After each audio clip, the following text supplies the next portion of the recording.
Looks like we got a new friend!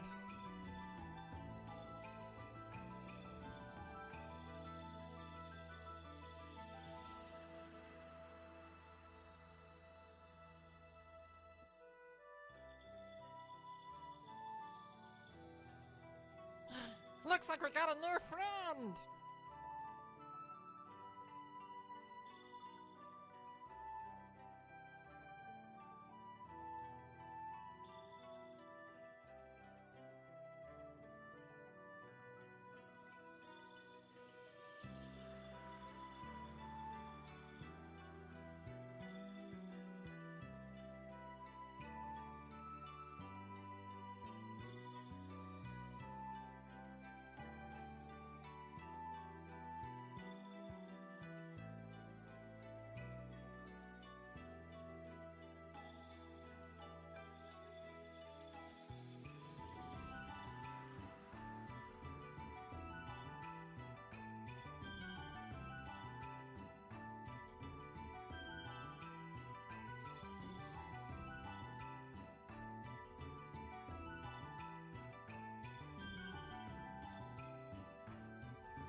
Oh, hi everyone, and welcome to Mezame Beyond Time, the firstiest stream you'll find this Thanksgiving, I'm fairly sure.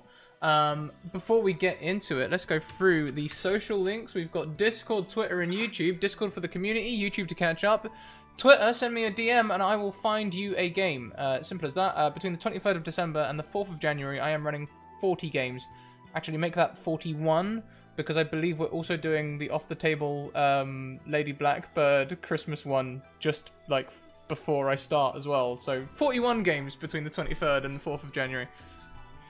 Be great. That works out at 3 games a day plus 2 days where there's 2 extra. Or 1 extra. Grant coming in with 500 bits! Thank you so much! Woo! And the sub! Woo! Thank you!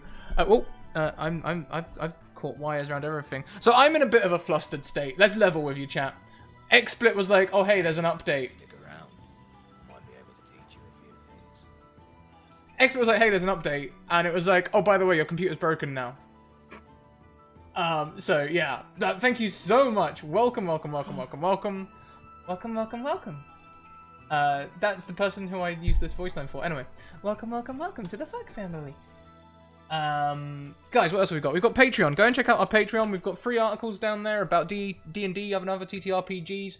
We've also got some more exclusive stuff, including I started my very own workout get fit journal, which is mostly I'm writing like a novel because then it doesn't seem like I'm talking about myself, which somehow brings me comfort. XSplit ruined my streaming life. I had to switch to OBS because of it. I had used XSplit since 2011. I only use XSplit for my webcam. So for this camera thing, I only use XSplit for that, so I can do like videos on it. Everything else I do for OBS. Probably more CPU intensive than it needs to be. Anyway, what else do I have? Sponsors, that's what I've got. I've got Bird and the Storm Publishing. Go and check them out. They've got t-shirts, they've got mugs, and if you follow that mugs link, there should also be hoodies now as well. And all of their proceeds go to charity, and they support us, so thank you very much. We also have Mage Hand Press. Mage Hand Press made the Dark Matter 5e Space Expansion, which we played earlier today. It's a lot of fun, and next season we'll be doing a fixed cast game with it, and it's going to be pretty cool too. I also have merch. I forgot to mention merch. You can get my logo slapped on anything you like. Mini skirts, tights. Alice, if you're still in chat, I'm definitely going to get a pair of them tights. They've got the logo on the inner thigh, and I think that would just be great branding. You know, if I like at the beginning of the stream, if I just sort of stand. Anyway. Any donations give all the perks to Likes the Villain. Well, 500 bits would get a Wild Magic Surge, or we can do 2 Nat 20s and an advantage, or something else. It's up to you. And there's a Nat 20, I guess, from your sub as well, so I'll give that all to Likes the Villain. I should get that up. Lastly, but certainly not leastly, there's also a tweet. Go and click the tweet. Retweets equal Wild Magic Surges. Points mean prizes. Jess, I am just babbling. Please take over the stream. Oh, is it my turn already as I hastily make a token I forgot to make? Ha! Sure! I haven't leveled up yet. Not only are we the thirstiest stream you'll find this Thanksgiving, we are definitely the most prepared. I mean, I'm prepared now. Yes, I spoke to you 5 minutes ago. I know for a fact that statement would not be true. I would still be sitting on the ground. Oh, man. It's fine. We are down one delightful Oni princess this week. Anna is busy working the Black Friday business, I think, but Yeah. she'll be back. Wish her luck and be kind to your retailers, everybody, please. Please. Yeah, so if this is your first time watching, you probably should go to YouTube or you're going to be mighty lost. We are playing Ryutama. It is a Japanese tabletop RPG written by Atsuhiro Okada, published in English by Kotodama Heavy Industries, and I highly, highly, highly recommend you try it at least once in your life. It will fill you with warm fuzzies if you're playing it with a Ryujin that is not black. However, we are playing the Black Ryujin style campaign here, so it's nothing but tears and betrayal and darkness. Yay! I just deliver on what they want. You do it so Let well. it yourselves. Otherwise, the game would be described as Hayao Miyazaki's Oregon Trail. Usually it's narrative around the concept of traveling and the sense of wonder it brings. We've been traveling and being filled with a sense of loss. Basically. Anyway, that's Ryutama in a nutshell. Our good folks here have been on quite a long journey since awakening from their sealed sleep, where they in 900 years in the past they were fighting against a great evil and they got sealed away with it, but the world was allegedly protected. They suddenly woke up, great evil seems to be gone somewhere, and now they're trying to deal with a world that is much changed. I think that more or less covers it. The Ryujin mentioned, the Black Ryujin is named Kuromoto, and that is the character, ostensibly, that I am in control of and that I play. He levels up with them. He has a character sheet, the whole deal. We don't necessarily see a lot of him, but he's around, influencing the campaign in subtle ways. I think that covers my stuff, so we'll move on to introduce everybody's characters. Scraticus, why don't you tell us about who you're playing and how she's doing lately? Okay, Hatana Rakumi. So recently she's been going through some sort of existential crisis as she went into sleep she believed she went to sleep thinking that she was the greatest fighter ever because of things. But then things got really confused and she started to think that maybe it was all just to do with like demons and stuff, and that wasn't so cool. And then it turns out that it wasn't just demons and stuff, and now she's really confused again. She's a confused bab, essentially, is what I'm telling you. But last week we went back to her hometown, and she found some more stuff about her father, including she took her father's sword, and like we found she was learning that like the headband that she had been revering and then meditating on and not wanting to let go of, despite thinking that maybe it was all fooey, turns out that actually it was sections of a guy's coat who was like the protector of all like the white dragon. And so now she's sort of thinking that maybe she is a protector again. But I could go round in circles like this all day. That's where her head is, circling around this miasma of a problem. Yep, pretty much. All right. Moving down the line, Kent, who are you playing and how is he doing lately? So I am playing Yukihira Arashi, and like he's like rethinking all of his like family and life, and he's learned some very vital informations about his talking swords and how they were actually part of his family. Well, one was Hisame.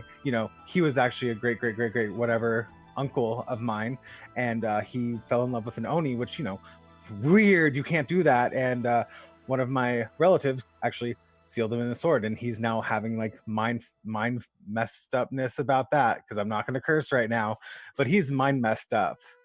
Also, he is nerve-sighted to go to Hyoheki because he knows there's some major powers at play right now, and he's a little nervous, and he also is wondering how Miharu is and if he's still alive, and he's he is a messed up boy right now in the head. I didn't even touch on relationships. Right? I didn't even start talking about that, like whew. So No. Arashi is he's gonna have a great day. Mm-hmm. Down to you, Sheena. Oh, God. Sheena, so yes, tell us who you are playing and how is she doing lately? I play Nakahara Kazumi, who is more and more the more well-adjusted one of the group, the team mom. Yeah, because she hasn't like had her whole world turned upside down by a belief that she held, and aside from finding out that her mom and her whole town was killed by a spider demon dude who just tried to kill them with a volcano, she's doing okay, really. Yeah, probably the most with it right now, I guess. She might be the most well-adjusted, yeah. Just trying to keep an eye on these people because she loves them. Yeah. Yes, the spider demon that tried to kill them with a volcano. That is a thing that happened last episode. We will get to that in the recap. She is not here, but I will give a brief discussion into Etsuko's character. Etsuko is one of their fellow travelers. She's a artisan by Ryutama class. She's a weapons crafter, and her whole family were weapons crafters for the Oni. She discovered during the course of the adventure that she had completely forgotten she was an Oni because she's been in human disguise all this time. She also got reunited with a past lover who has turned out to be not the greatest person. He's got a giant chip on his shoulder from some things that happened during the 900 years. Hang on a second. Did you just say he's got a giant ship on his shoulder? Oh my god. Yeah. And 38 guards. There was a ship that was gonna happen, but it failed. It sunk. Because he's terrible. so Damn. Yeah. Shuten Doji is not a nice person. He's possibly one of the main bads. So, that's a thing that happened. And Etsuko's been kind of trying to deal with that. At night, I can still hear the crew screaming as it goes down. Wow. What could have been? However, Etsuko has remained somewhat in contact, albeit sort of on the sly, with Shuten Doji's younger brother, Ibaraki, who is has an interesting relationship to the party. He's a Ikumi. friend of me? He really is a friend of me, isn't he? He won't abandon his brother Shuten Doji, no matter what anybody's tried to say, for the most part, but he really likes you guys. Gosh darn it, I like those kids. They're just so good. Such a coward.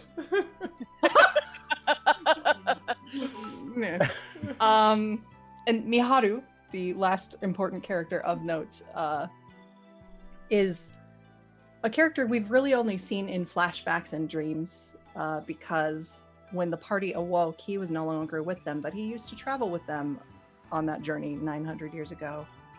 He was a young priest and healer who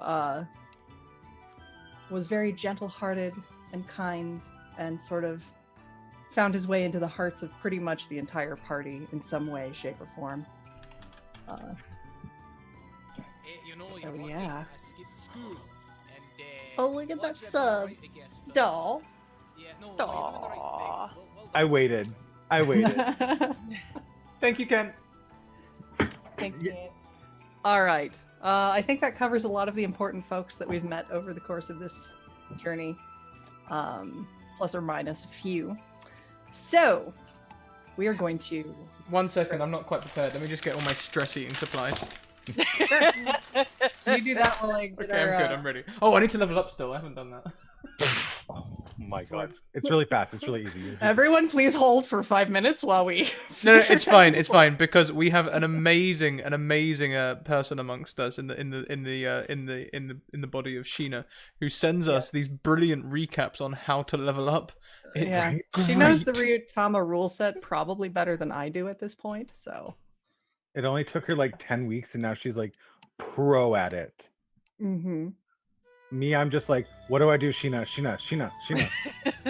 Not just you, we're all like that. And then she's like, Kent, you should take this stat. And I'm like, okay, I will. All right. So I'm going to recap for us before we jump into the episode proper. We kind of alluded to it, but last time, on the last episode, the group, after leaving the Oni village, escaping from there because Shuten Doji had been holding Etsuko and the others prisoner, effectively, you all traveled onward to Makanuma, which is the volcano-topping city that Ikumi was originally from. Along the way, during her meditation, she had a revelation about the true legend of those headbands that she's been so obsessively chasing. Turned out to be far more heroic than she had been hearing, which was nice.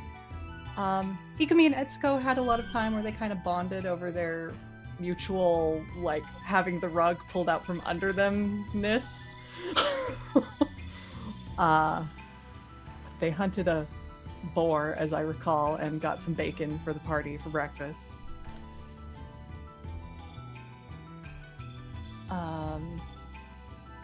Let's see. Thank you. Sorry, I interrupted your flow. My bad. I was trying to do it all sly through text. I just disrupted everything. That's okay. How's that? It's great. It's great. Also, my shocked face was I just realized I could put like 3 levels in Lightblade. 3 levels in Lightblade? Holy dang. Yeah. It's great. All right. Sorry, had to adjust some technical things on my end as well.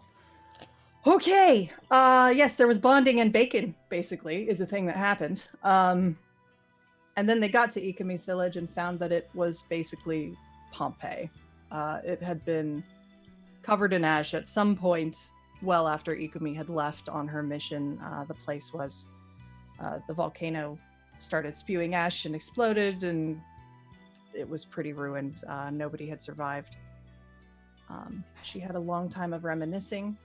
I have a moment where I let my cat in. And during all of that, she found a monument to her father, where that's a statue that was also holding her father's sword, which was restored by these spirits that sort of guided Ikami to it. As stress eats already, just remembering it all.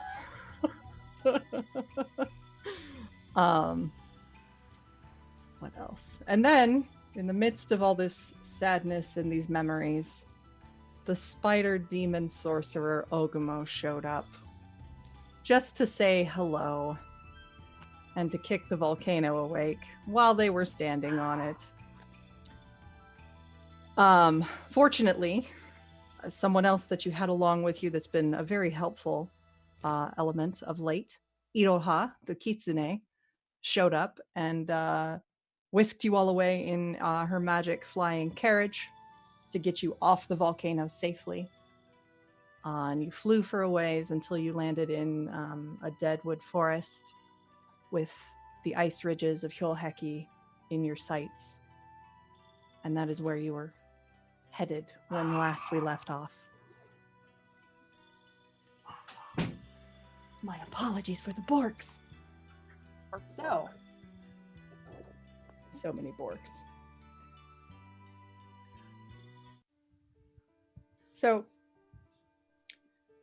rising up beyond the jagged spines of thin, blackened trees in the dead forest all around you, you can see the icy ridges of the Hyoheki region, perhaps a day's journey away. The skies are dark, bulging with heavy black storm clouds that threaten to crush down upon you all. Let's go ahead and get a condition check out of the way.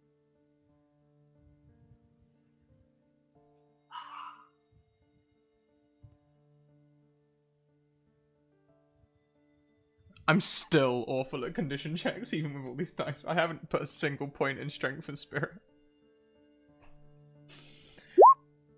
Oh my days. That needs to turn off.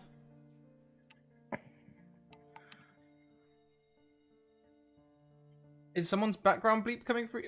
I think it's yours, Jess. Could you turn off background bleep, please? That's incredibly loud. Oh yeah, Jess is still sharing her computer sound over Zoom. Mm-hmm.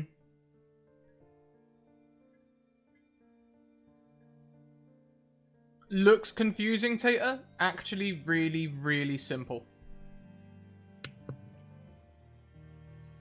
Oh, all those menus. All right, let's see. Oh, you guys. Okay. At least That's a condition checks really don't good have- roll for me. at Like, least that's condition checks don't have a difficulty thing. Cool. that's like 1 point off of my maximum roll. I'm not even lying. Like, Oh, all right. Well, you all seem to do okay. I'm gonna go ahead and roll for Etsuko.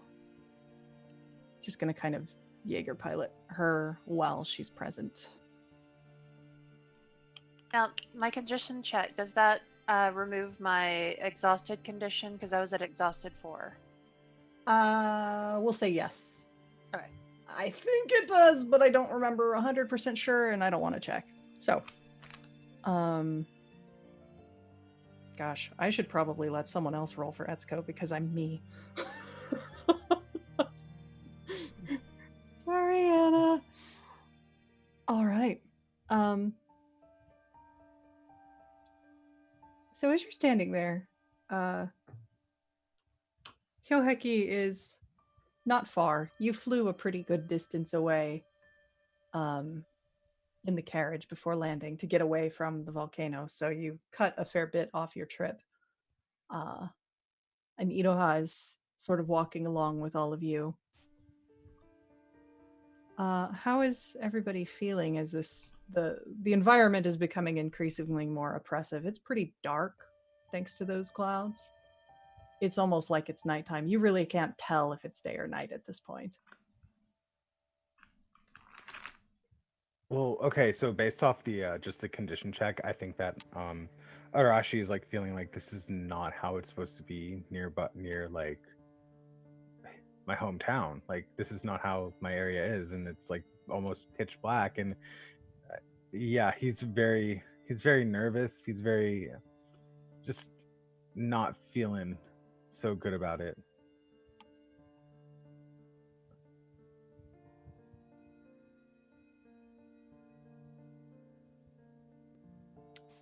Okay. How about the rest of you? How's Ikumi doing? She's so determined right now. Like, she found her father's sword. That's cool. And like, you know, sure, maybe Oni aren't bad, sort of thing. You know, in fact, some of them are quite nice, Etsuko's particularly nice. So she's like, Ibaraki's a bit of a dick. He's a coward. But we'll cross that bridge. So let's just go and kill the Black Dragon. That's sort of where her mind is now. So like her mind in her head is like a fine razor, really sharp and direct, moving towards a point. But possibly people in her party might see that she's maybe a little bit fragile, maybe a little brittle. Mm-hmm. Sure.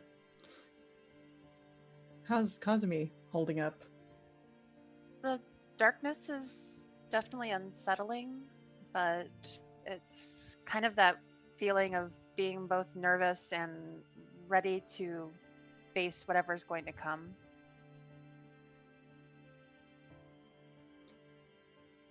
Yeah, and Etsuko seems fairly quiet, but she's following along. Who's leading the way? Ikumi? Mm-hmm. Yeah, I'll lead. Okay. Everybody go ahead and make your travel checks as you progress through this dark forest.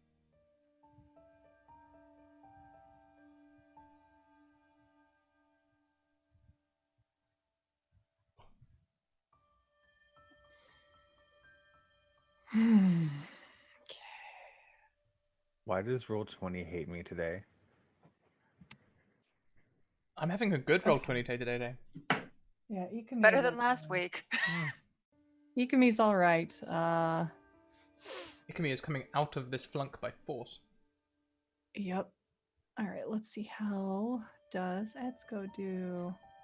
I'm sorry, my cat is making all kinds of noise. I don't know what the heck he's doing. We'll tell you if the Okay. crit roll poster comes crashing down. Yeah, exactly.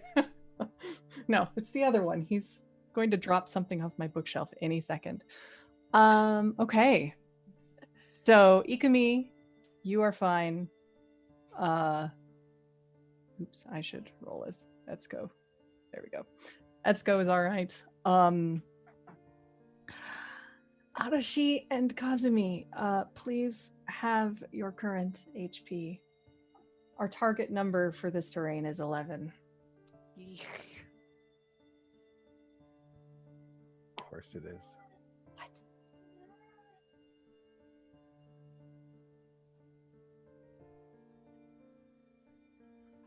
Having it? Okay. Yep. Yikes. I'm so glad I raised my HP. Yep. Right? Okay. Okay. Cool. So I am gonna roll a little something here.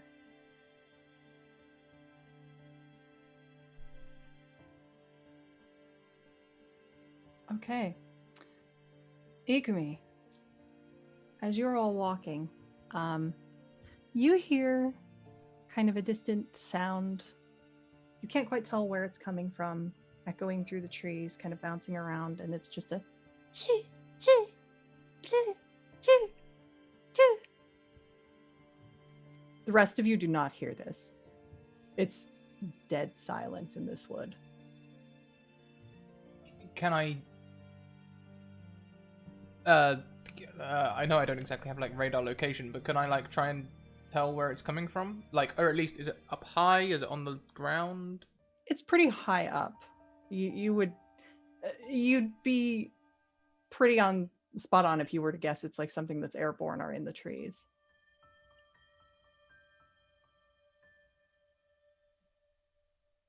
And I can't see it if I look. It's very dark. Ah. And you do think you kind of hear the flutter of wings.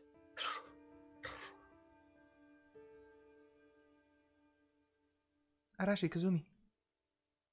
Wait a moment. Do you hear that? Like a bird in the sky.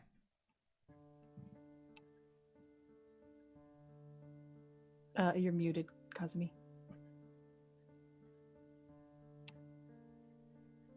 You're still muted. What the heck? Now you're not. There we go. This headset, I swear to God. I don't hear anything. Yeah, I don't. Are you sure you're hearing something there, Ikumi? I'm almost certain. How did it sound? Sort of like a bird sneezing. Like, As you say that, chew, chew. as you start to make that sound, oh my god, my cat's sneezing.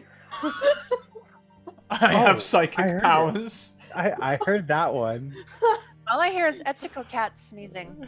Oh Yeah. yeah, same. Etsuko's Yeah. cat's really loud today. Yes. Thank you, Percy. We don't need the help. Although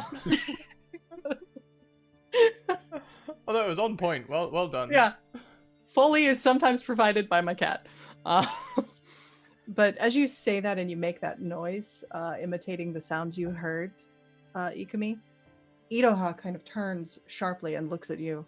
What? You heard a sound like a bird. Mm-hmm. Flapping in the sky.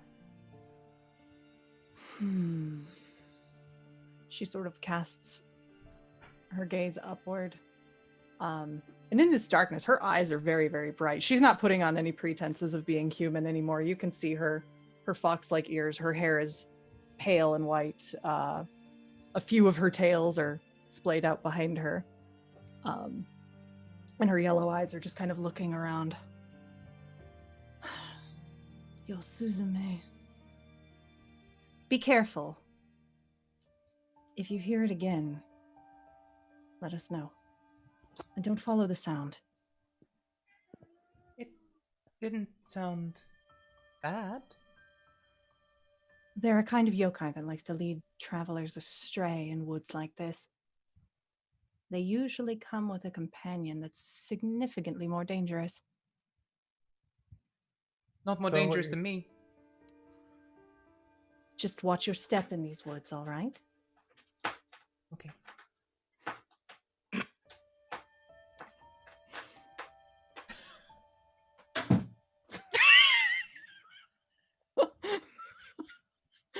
They are in fine form tonight, my friends.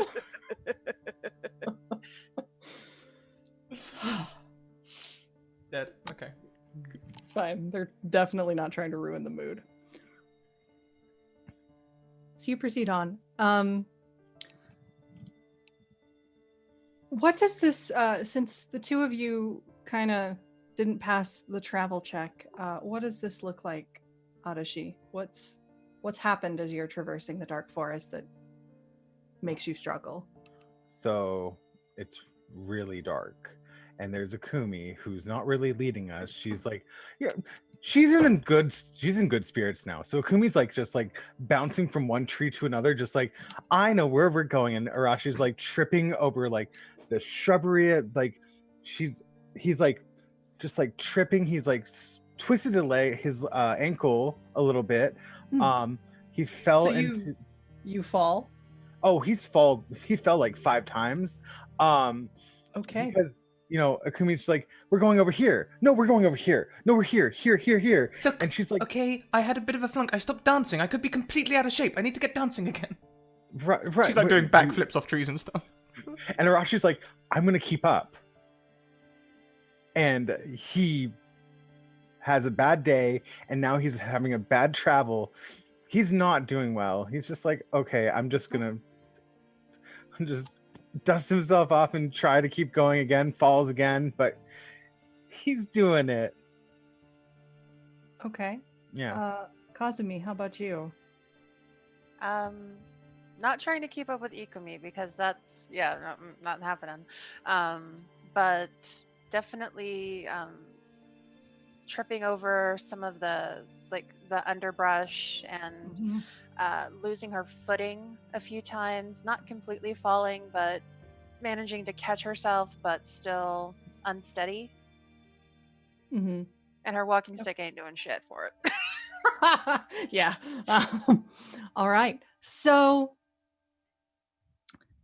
most of the times when you've each stumbled and fallen, either Etsuko or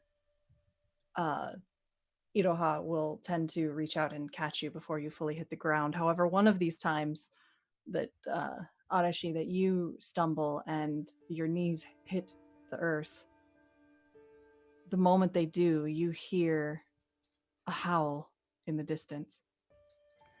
What was that? And Ikumi, you hear rapid fluttering. And it's gathering up above and around all of you, and the area becomes darker. And Arashi, as you turn to look in the direction you heard the howl, you see a large black dog with red eyes staring you down. Mist coming from its nostrils as it snorts, and it starts to lope towards you. Okay, so Arashi would probably be like, nice dog, not nice doggy. And as he does that, like, he would probably start forming for shooting star at the same time. Okay. Before you do that, Iroha has put herself in front of you, and before your eyes you see not a woman, but a very large white fox with 9 tails spread open, blue flame lighting each tip, and she snarls, "Go! You have to run! All of you!" Am I seeing like Mononoke, the wolf in Mononoke, sort of like? Yeah, Pretty much. That's what I was thinking too. Okay. Go! We can help you. No, you have to leave. Come on, Arashi, let's get out of here. Let's go. I'm ready when you are. Kazumi, come on. And as you make a hard exercise check to run, Oh, that's right. Oh, can I try and dance instead? I'll let you use Dex in place of strength, since this is purely fleeing. I'm gonna use you 3 see- of the 20s for fumble points. You've got tons of Okay. them. Yeah, please burn those as much as you can, because we are getting close to the end of the line here. Arashi knows how to run and hard exercise. Excellent. Dying.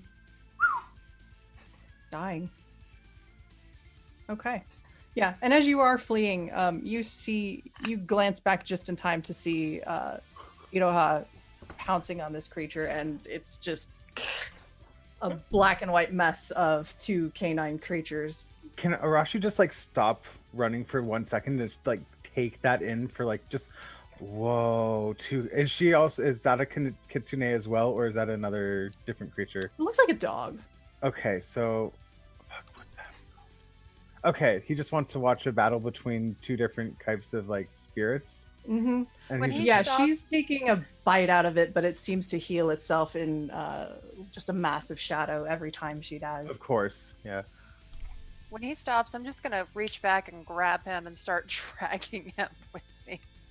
That Yes, makes, that's you exactly see what him kind would of stop. happen. He's like staring, and you just reach in and pull him along. Come on. I'm sorry, I was really curious. Let's go. And he's just back at a full sprint again. Okay. Actually, he runs like this. with a 13 on hard exercise, of course he runs like this. Sure, you're ninja running. That's fine.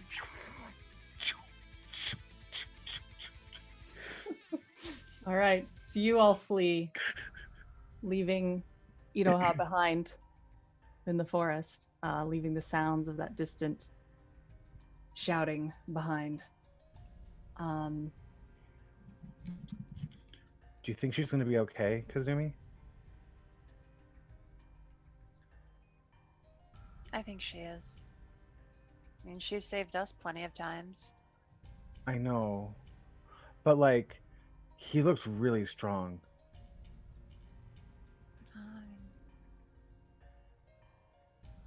She'll be okay. All right. I feel kind of bad that we didn't help her. But she told us to run. She didn't. We have more pressing things we need to get to. No. But I think you could have beaten it, Ikumi. Yeah. You've been training so hard. I've had to heal so many wounds of yours lately. Don't train hard, you don't learn new things. It's very true. You've been training hard too.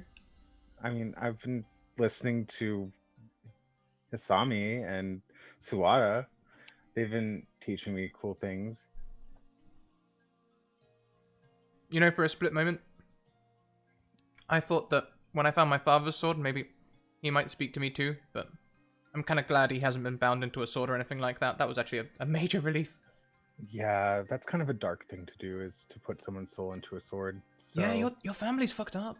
my family goes way back into the major fuck-upperies. Your two swords are markedly silent during this conversation. Of course they are. You all make your way, continuing through the forest. It's fairly quiet after this one hazard. And by as you travel, still really no way to tell day or night. It's just pitch dark clouds overhead. You do eventually arrive at a frozen lake as the air has grown much, much colder. Almost unnaturally cold. Question. Yes.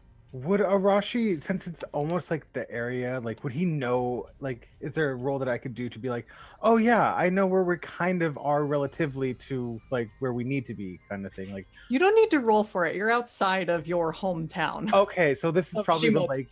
This is probably the lake that I chilled by once or twice, and I know, like, okay, Yes. awesome. Your hometown sits on an island in the middle of a very vast lake, which is frozen over right now, and you're standing on the bank of that lake. Oh yeah, we're almost home. Yeah, we're there. Wouldn't be smart to camp here though. So, you used to come and train here, Arashi? Huh? Yes.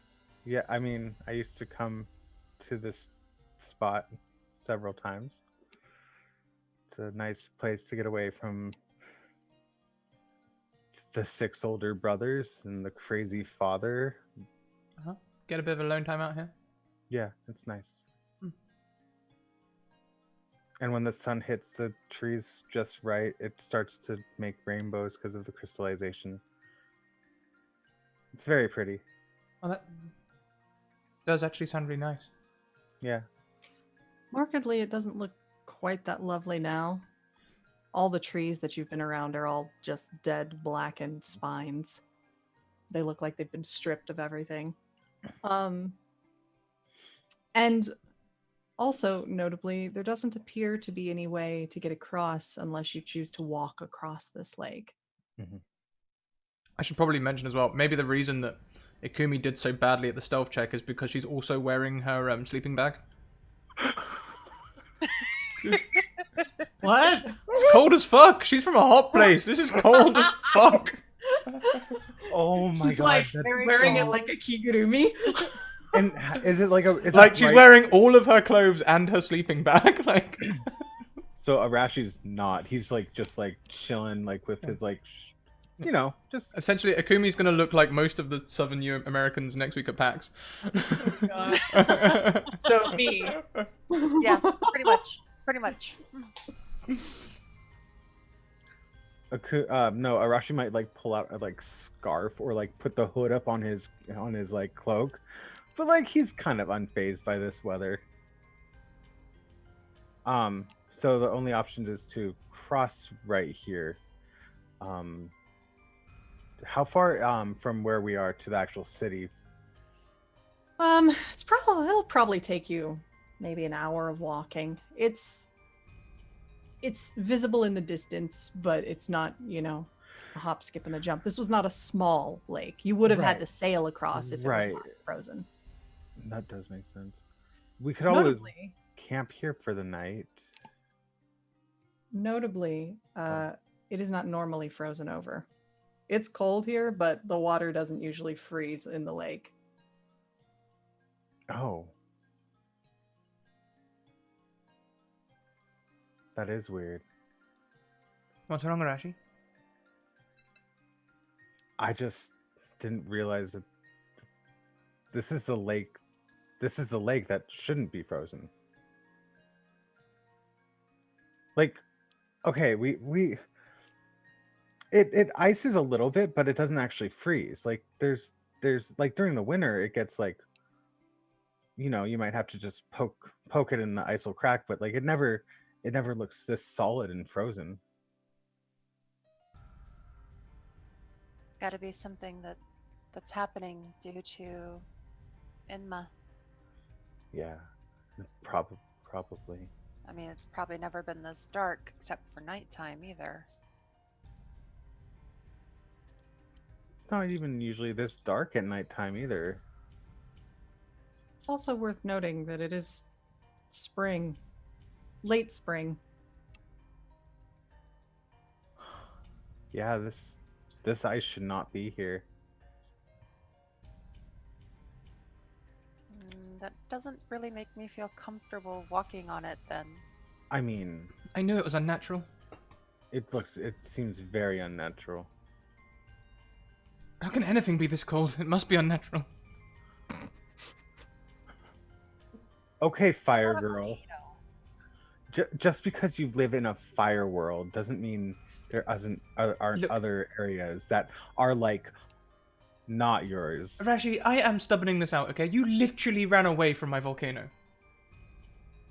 It was going to start activating, and there was a Details, spider details. dude. The spider dude went like that, and then it just went. Of course, I'm gonna run from your area. But at least it was pleasantly warm. It was pleasantly warm. What? No, that was hot. That was like hot. Okay, well look, you're the ice queen. How do we get across this? We could just walk it, probably. You don't have to like wear special shoes or anything, or I mean, Not going to be easy. I mean, it's- the ice is going to be slick. oh my as you're god. doing this, discussing this, you hear Etsuko kind of go, ah! And she's already sort of wandered out a little bit onto the ice, Etsuko! following her cat. Oh No, no. come back! Oh, Ah!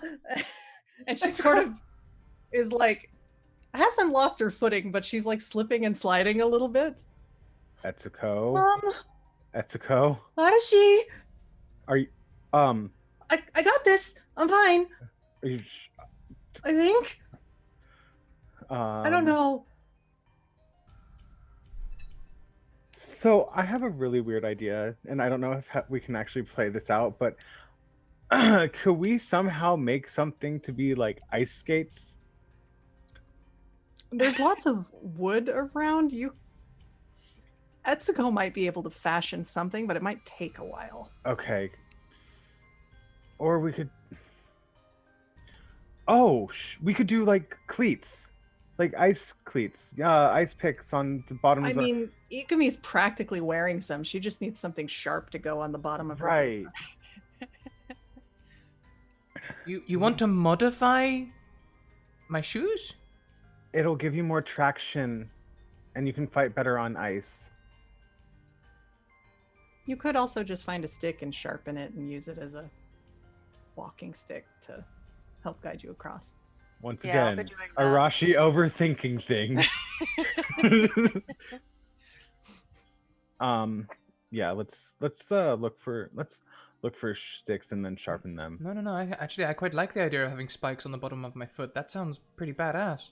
I mean, It would not be going to give you an nice. attack bonus, Ikumi. It might give me a defense bonus. I've got lots It'll of nat look 20s. cool, but it's not going to do anything. Sorry, dear. Look, I am a person who got excited about their sword glowing blue, okay? It does All nothing, for but it flavor. sure looks badass. Ikumi, well, as soon as you said it, Ikumi like sits down. She's like got like something out, like I don't know, maybe one of the picnic knives. And she's trying to make spikes in the bottom of her. Oh my god. I'm not a craftsman, okay? I mean, you could have Etsuko kind of guide you. Yeah, Etsuko goes over and helps you because she just is cringing to see you destroying your sandals. She's like, "Oh my god." She's like, no, that's okay. No, sit here. Let me do it. Let me see. Thank you, Etsuko. So, roll a Dex int, each of you. We'll see how you fare at fashioning some. Do you mind if I just use initiative as it? Because that's a Dex int roll. That's fine. Okay.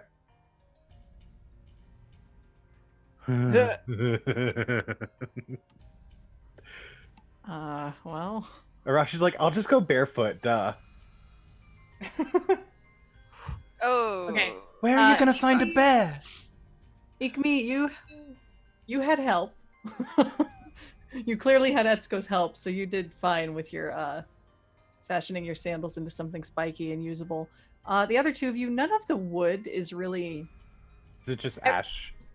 It's very brittle, and every time you try to carve at it, you end up just kind of breaking off too much, and it becomes unusable. You could probably walk across. It's just gonna be slow going, and you might do a lot of stumbling. You're muted, Sounds about right. Would it be like a hard exercise check? probably. Okay.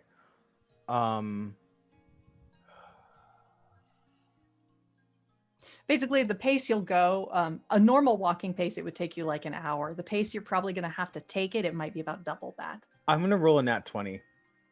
Okay. Okay, that's my hard exercise. I do it. I'm Remember, like, I'm gonna go No, barefoot. remember those are nat 20s are now just +1. Remember? Oh, that's right. My bad. I'm gonna. So you can use more than one. I think it's up to 4, isn't it? Yeah, you can stack it up to 4. Okay, you know what? Hold on. How many do I have? I think you've got 4. I'm gonna use 1. I'm just gonna use 1, and then I'm gonna go to my fumble points, and I'm gonna use 1 fumble point. Just because, like, I don't trust myself. Yeah. So. Ooh, okay. So 1. Ugh. I got a 6. Ugh. Okay, yeah, no, the terrain is still too high. You will make it across. It is just going to take time. You guys will have to go very slowly. Okay, sounds What good. about the rest of you? I'm you gonna trying use to 4 of cross? those 20s. Okay. So you stack up to 4, so you get a +4 bonus. Yep. What do I use with my spikes? That I think will give you a +1 bonus. versus the icy lake. On hard exercise or dodge? Huh? Hard exercise. How are you dodging, Scrat? Keeping light on my feet? Trying not to use No. my strength? No. Using my Keeping light on your intelligence? feet means you'd be ice skating and you don't have your shoes shaped in the right way for that. Okay. Nice try though. So Effort Jess, I was made. like totally thinking that I was like, I'm gonna use Hisame and I didn't actually do it though, but like I'm gonna use Hisame and Suwada as my Your picks. yeah, like as like to be my skates, like ice skates. Like but then I was like, I don't think that would come back in a good way because I just used Hisame as like a butchering down Also, a pig. that's like not physically possible. I know. No, I know. It's I was like just 3 feet long. I used 2 fumble points. Got a Okay, 14. cool. Yeah, you guys make it. Adashi, you haven't really been on ice in quite a long time. You're out of practice. very. And probably, would you say you're a little off balance in general just because this is home, but it's not? Oh quite yeah, no, definitely. the I'm same? way off balance. Okay. All right. So you start to traverse the lake, and I think we'll briefly pause the action to do some wild magic surge rolls for Harashi that got donated earlier. I'll refresh the donation. Israel gave it out earlier. Yeah. Wow, all this gold is for me. So 5 of those for you, Harashi.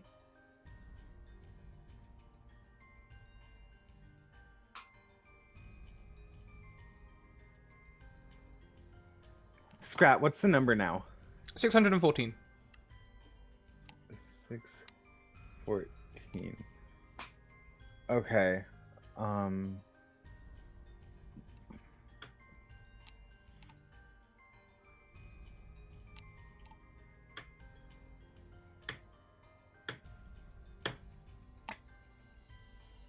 And we've hit 10 retweets, Jess. Thank you, Spud. Oh boy. So that means another one, right? Mm-hmm. Okay. Randomly selected this time, though. All right. I will roll. Just let me know if any of those don't work. Okay. I'll whisper them like normal. Kazumi, why don't you roll this one? Okie dokie.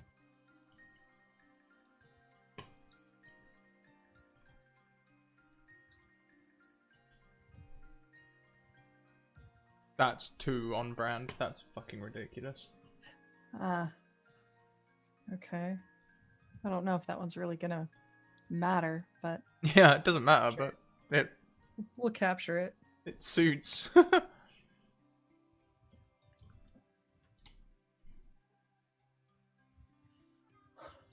Oh no. Okay, I can use that.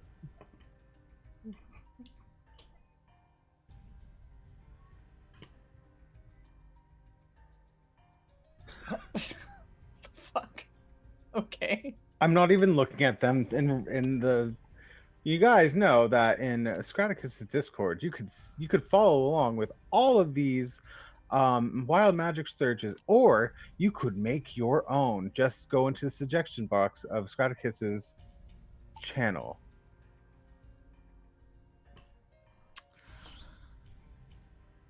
All right, I see one we're definitely gonna have to re-roll.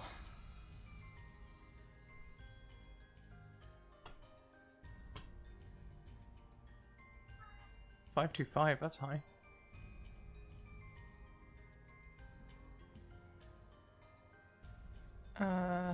Okay. Yeah, there's at least one that is gonna need to be re-rolled. Yeah, make that 2 as I send that one. Yeah, okay. Kazumi, you're gonna need to re-roll yours as well. Okay. I have literally no way to make that one work unless this suddenly became Gintama. So specific. What was the one that Anna made? What number is that? I want that one. One with the puppies? Yeah. I can't remember now. Somewhere in there. Oh no. Hello, Percy. It's 565. Oh, I was like 19 off. We might need a third reroll for Kazumi. What the fuck? I don't know. Look, okay. Yeah. I've got Yeah. Archmage Alright. Derek to start Alright. looking through the wild magic surges for me and start, weed whacking them a little bit because some of them are a bit That's- odd. That's a good idea. Yeah, reroll one more time, please.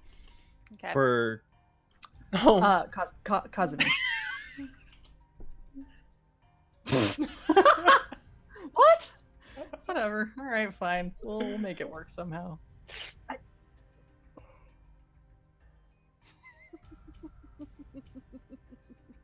Oh gosh.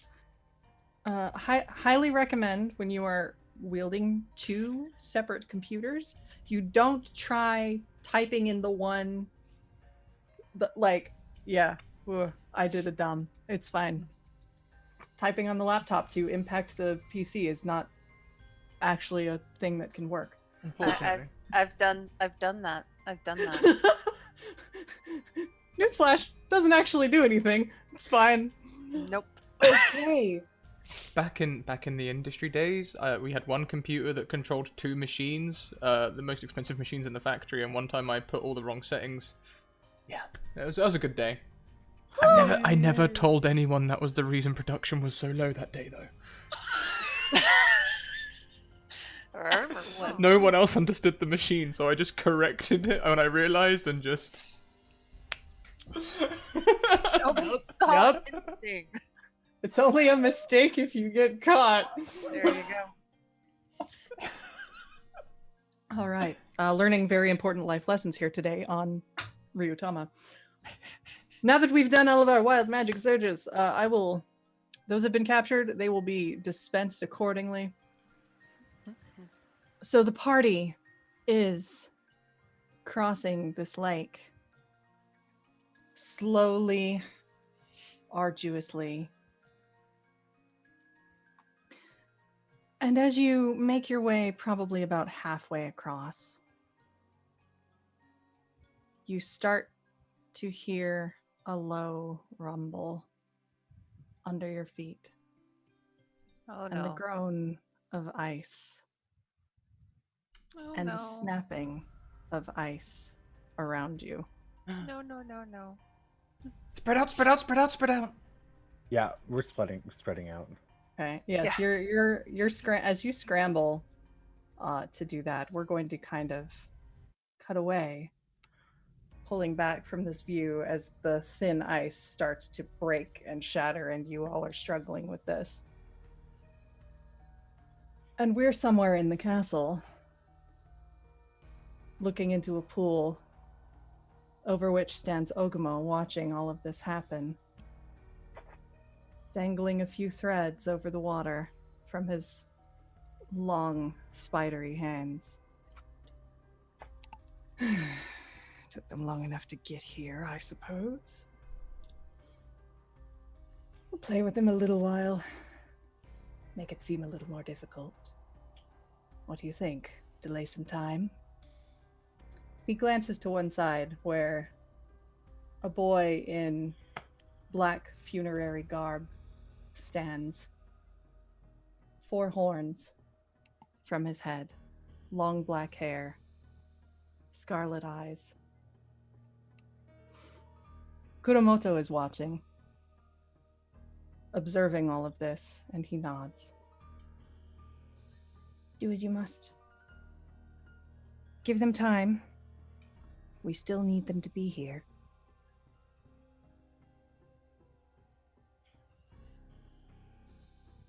In the back of the chamber,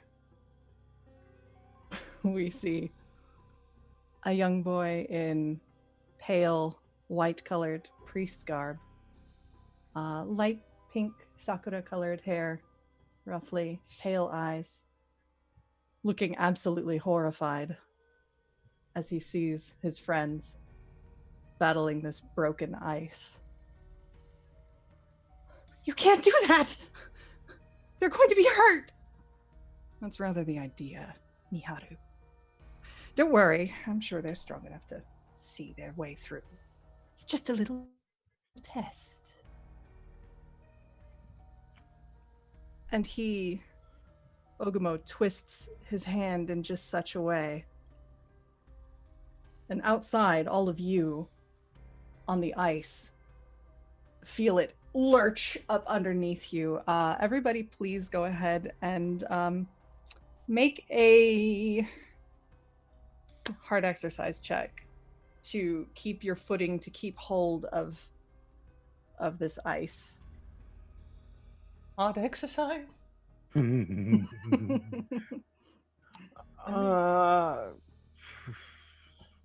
there any way I could bring my intelligence into this rather than my brute strength? I mean, you have to grip on to this to stay held. Okay. I'm gonna use some more fumble points. Okay. I've only got one more left naturally, so I'll use one of my nat 20s as well. Okay.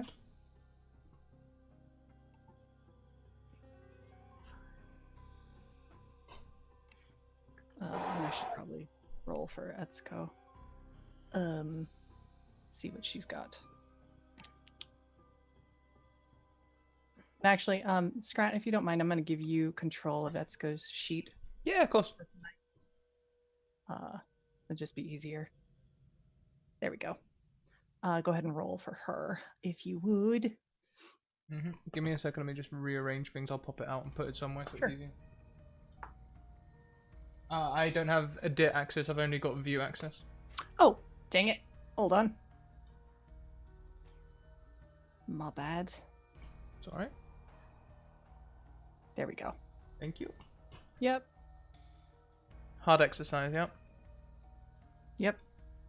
She's got like 3 fumble points. I think I'm going to burn one for her. Yeah, go for it. It's okay, she dexterous. That's actually a She's 12. also strong. Yeah, She's strong. she's strong. That's actually a 12. I didn't put the +1 on the modifier. Excellent. Okay, so she's fine. 6, 8, 5, 8. Okay. Yeah, all of you struggle to maintain your grip. Basically, you did not succeed the difficulty check, which is still 11. Etsuko is the only one who did. Who describe to me what this looks like as you're sliding, trying to keep your footing on the ice as these chunks of glacier sort of just tilt and upend underneath you. Just wild pinwheeling of arms and legs running in place, trying to not fall into the probably very not good to fall into water. Mm-hmm. So Arashi, oh No, please. no, you go. No.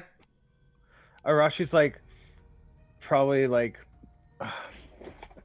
he tries to get one of his swords out, right, and to like hold on, Look to, like, into the ice like look into their ice a little bit, but like he gets like a part where it starts to crack from there, so it's just he's falling and falling and falling, and then he tries to get the other one Mm-hmm. to go in and like completely just misses anyway because he's like sideways falling at this point. Yeah. So he's doing real good.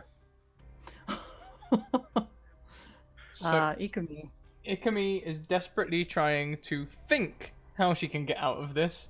And that's not helping her right now. So as things start going awry, she's trying to like cling onto things as hard as she can, and it's just like, you know, like when Cat is holding on to something that is never going to be able to grip it, and it's just slowly going, but Cat is like, Mm-hmm.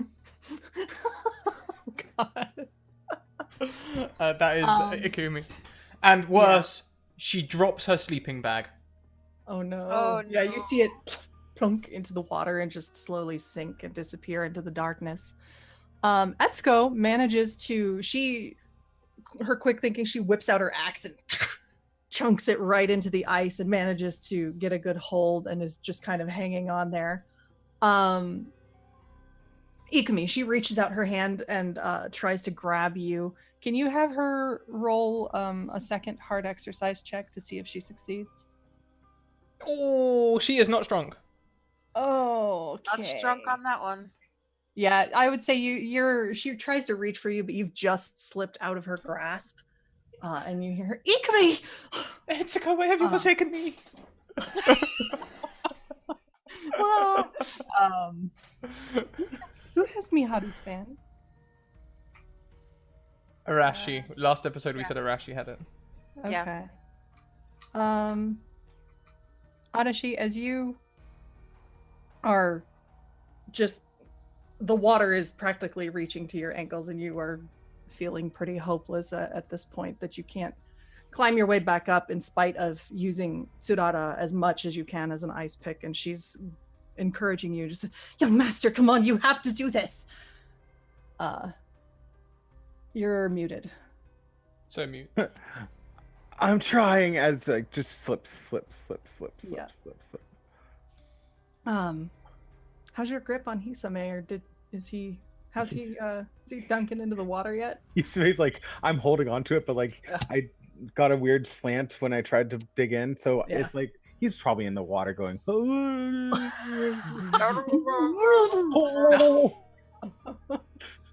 You don't know what he's saying, but it's probably not nice. Get me out of this gosh dang water. Yeah. Maybe Hizame is just icily determined. Stop. God damn it. That's it. Show's over. We're canceled. I quit. That's cold, Jess. That's cold. You're real. Yeah. No. Mm-hmm. Your puns are getting a very frigid reception. Noted. Twice. Well, Ikumi's not going to make it to the end of the season, everyone. Anyway. We should just cool it on the puns. Yeah, please. All right. I think we've had enough icebreakers. Let's go. Okay, so all of us got one in. Yeah. Now that we've gotten that out of the way. You feel at your side a sudden warm pulsing from where you know you've stored the fan, and you hear, all of you hear this, in fact, because it kind of resonates out. You hear Miharu's voice say, "No! You have to do this! You have to survive!" And you feel kind of a renewed, warm sense of hope suffuse through all of you, renewing your strength. Does that sense of hope also give me 10 health points back too? As a matter of fact, it does. You are all, those of you who have suffered health deficiencies are restored. And Dang. please do your hard exercise rolls again, but I would like you all to take a +4 bonus. Okay. Hard exercise. We've got this. I'll do Etsuko first. Good. She's so strong. Nope. I did worse. No! By one.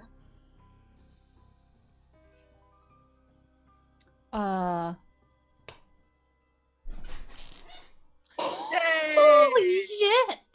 Ikumi. Ikumi is not touching that cold water. No. Hell no. It's That the is sleeping. incredible. It's as the sleeping bag touches the water. Nope. Incredible. All right. Ikumi, with a roll like that, I'm going to say you managed to save one of your friends. Please describe to me who and what and how that looks. Kazumi rolled worse. When I see Kazumi scrambling, I'm going to. She's gonna just try, she's like, you know what, this whole strength thing, it's just not working out.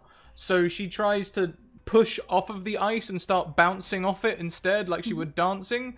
And that works! So she scoops up Kazumi and just like bounces off of an iceberg into Kazumi and just like propels both You of them just like towards a pinball off of the iceberg and grab her on the way. yeah, just so pinball off of an iceberg, grab her, and just both of us just go sprawling onto a flat piece of ice somewhere. Yeah. So you make it. You make it to the other side. And Etsuko did equally well. So I would say she probably Adachi, she reaches over and starts using her axe and just swings and picks and gets over and gets to you, Adachi, as you're starting to sink into the water. You feel her hand close around your wrist and she hauls you up. And then kind of you all push off of the ice and tumble onto the other side. Your feet are a little damp, but you're mostly okay. And you are all safely on the bank of this more solid ice now that you're out of the center of the lake. Who wants to go again? No. No. And Ikumi starts laughing. For the first time in a week, Ikumi laughs. I'm glad to see that you're in high spirits as we almost plummet to our death, Ikumi. Arashi, I think she's cracked. Live a little, Arashi. No, I'm fine. And Arashi's just like, do I have both of my swords? Checks for both of them, just like, okay, okay. Tsurada's like, we're here, young master. It is good you're safe. I almost died. Well, it is a good thing that that did not happen. Did you hear Miharu's voice as well? Yes. It was the fan? I think it was the fan, yeah. Definitely the fan. It was his fan. If he is able to reach through an artifact like that, he must be nearby. You think he's inside the castle? You hear Hisame kind of chime in. Isn't that what the hot fox lady told you? I think that, yeah. Yeah. Arashi says something stupid again.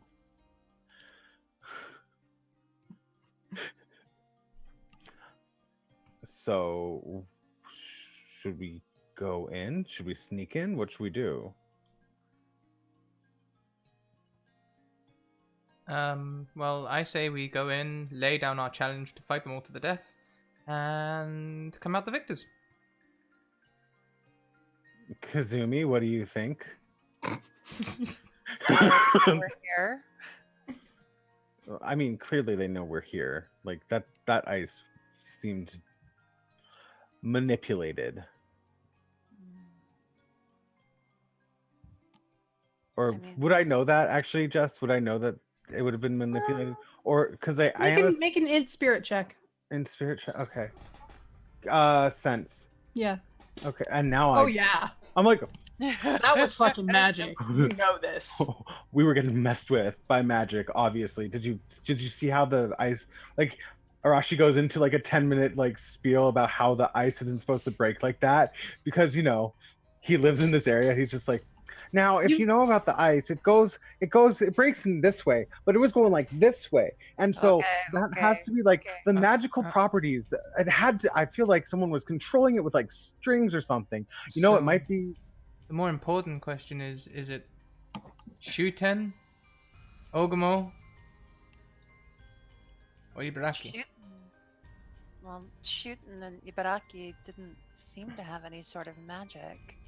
The only person that I think it is I feel like it has to be Ogamo, because do you remember what he did with the volcano? He just snapped his fingers and like your volcano started up again. Well, goes into another 5-minute spiel about magic. Let me milk this good roll. They know we're like, here. okay, Adachi, we get it. Yep, magic. It's definitely magic. Cool. They know we're here, so there's no point in trying to sneak. I wonder, can I roll for something? like if I were to know any secret passages or like anything like that, like Rather than like walking in through the front gates. right. Yeah, you can roll to see if you know any unique routes into and out of the city. One thing I will point out also is that dreadful silence through the forest that just didn't seem like anything was alive still pervades. The only sound you really hear is kind of a soft musical sort of chime that when you really look you can kind of it's a sound you're actually pretty familiar with, Adashi. It's that sound of the wind kind of coursing against spires of ice. Yeah. But that's the only sound you hear. There is no sound of life of any kind in the city. I mean, even if we did know a secret passageway, they clearly know where we are. Yeah, because magic. Do any They of might us have something that Ogamo might have put on us? Or a gift or something? Did he give you guys anything?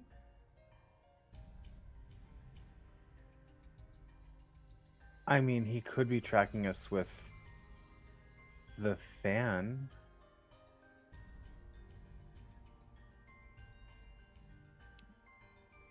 But I don't think he gave us anything like that. Out of character, Jess, did we get anything from him? We didn't get anything from him. No. Nope. No, he never gifted you anything. Right.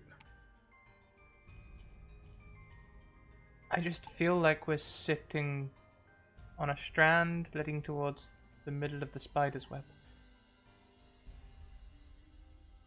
I don't think which strand matters.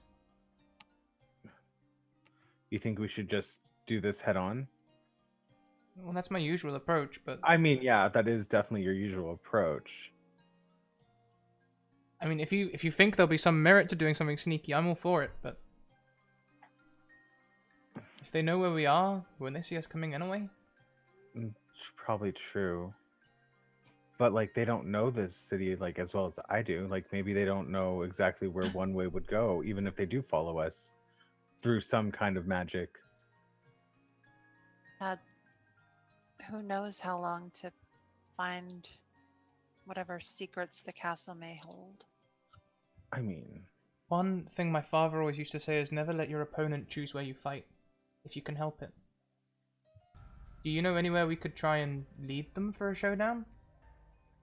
Somewhere we could even do a little bit of prep? Let's see. There could be a couple spots, but I'd have to make a roll for it, probably, just like... Are you thinking of trying to get them to come out of the city? Not necessarily out of the city, just maybe if there's somewhere in the city that would be advantageous to us. Like a better tactically advantaged point for us. Maybe? Possibly. Should I roll for it? No. I No. mean, I'm gonna say there are locations that you know of that Mhm. could be useful. There could But the trick is you don't know where they are. be... How are you going to lure them out? Hmm.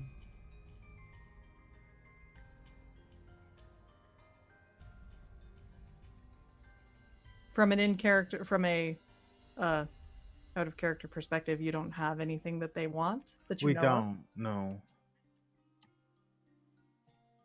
Why do Because they they- want us there?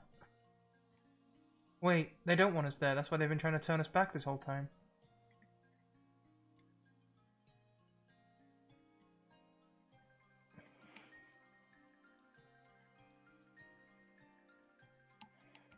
Have many options, and there's no telling how soon this is going to happen.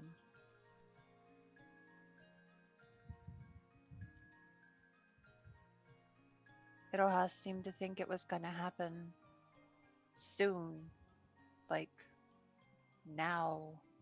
Well, not now, but soon.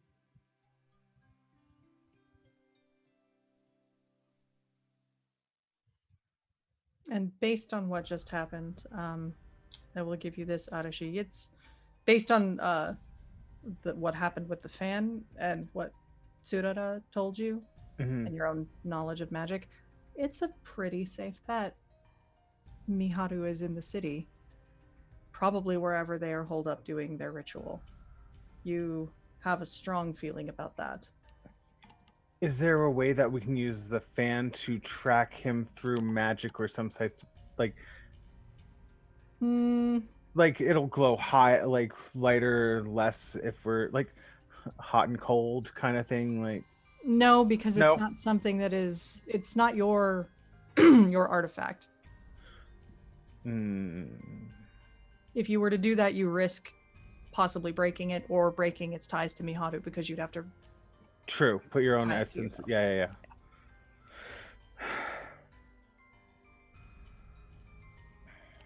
But it's a pretty safe bet that if they're going to be doing magic, they're probably doing it at the center of the city, which would be your palace. Right, which is the palace. That is true. I feel like they're in the throne room or like somewhere where they're connected closely to the earth so they can help summon. Maybe I think we should get to the palace and like try to find Miharu. Yeah. If we can Yeah. free Miharu, that'd be great. I mean, yeah. He's probably scared and we're the only ones that can save him. And not getting Enma revived would be a good thing too. Yeah.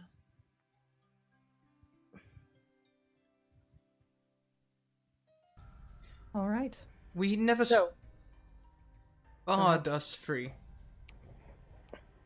You think I could take you out before you could hex me to death? What? Magic.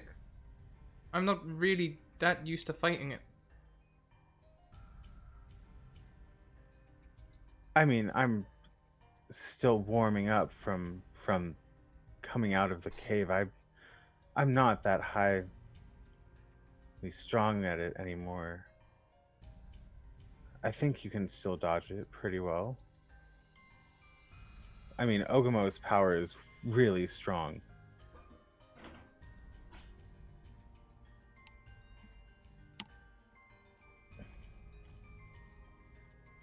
Well, I challenged him once.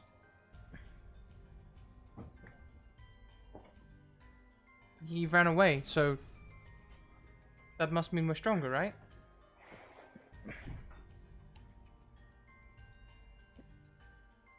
I mean, sure, we're stronger, but he can cause a volcano to re-erupt. He can cause the ice to just crack beneath our feet. I don't know if he's actually. He might be a weak fighter, but he's strong in magic. And then we have Shooten, who's probably there, who is insanely powerful. Ibaraki will probably sit on the sidelines the whole time like a coward. If he's even here. Yeah, might not even show up. Yeah, because he's a coward. somewhere, Ibaraki sneezes and gets a real bad headache. Like sneeze and headache just right at the same time. It's like, His ears are burning. Because they're being dragged. Yeah, burning as if Ikumi kicked him in the side of the head.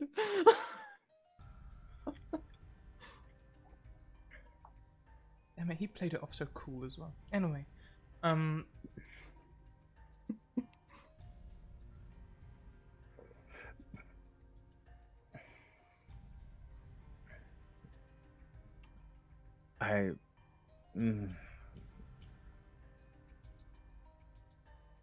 Maybe. Get closer to the city before we decide anything. I mean, we should check the city out. I want to see how it looks. I mean, it's been 900 years since I've entered here, and it seems dead still. Jess, what does it actually look like? What does the actual surroundings look like? Is it like life has just gone, or has it like frozen over a little bit, or? It looks completely frozen over. You've even in the deadest of winter in Hyolheki, it did not look like this. The lake was entirely frozen over. There's packed snow all around the immediate vicinity, and as you get into the city, from a distance, everything looks kind of bluish, and you at first think that's just due to the mist. But as you approach and you're actually in front of the city, you can kind of see all the buildings, all the walls, every structure, everything is coated in several inches of ice. It's just all encased in ice. Even the ground under your feet is still ice. So would that mean that we could kind of see, well, unless they use magic to get to where they are, we could kind of track them in a sense? How? Well, because like everything that hasn't been touched or something, like, wouldn't they have like a pathway that they've taken to get to where they are? You don't know how long ago, Okay. so Okay. no. And it's ice, not snow. Okay, it's ice. Yeah. Never mind.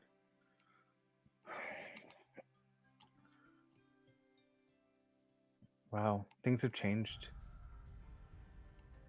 Are there people like encased in the ice, or is it just barren? Seems to be pretty barren. No bodies. Okay. Signs of life. It sort of looks as if people just left what they were doing and vanished. Here and there you do see symbols etched in the ice, but you can't discern the meaning. Mhm. No idea how long they've been there. Scrat's getting into character and bundling up. Okay.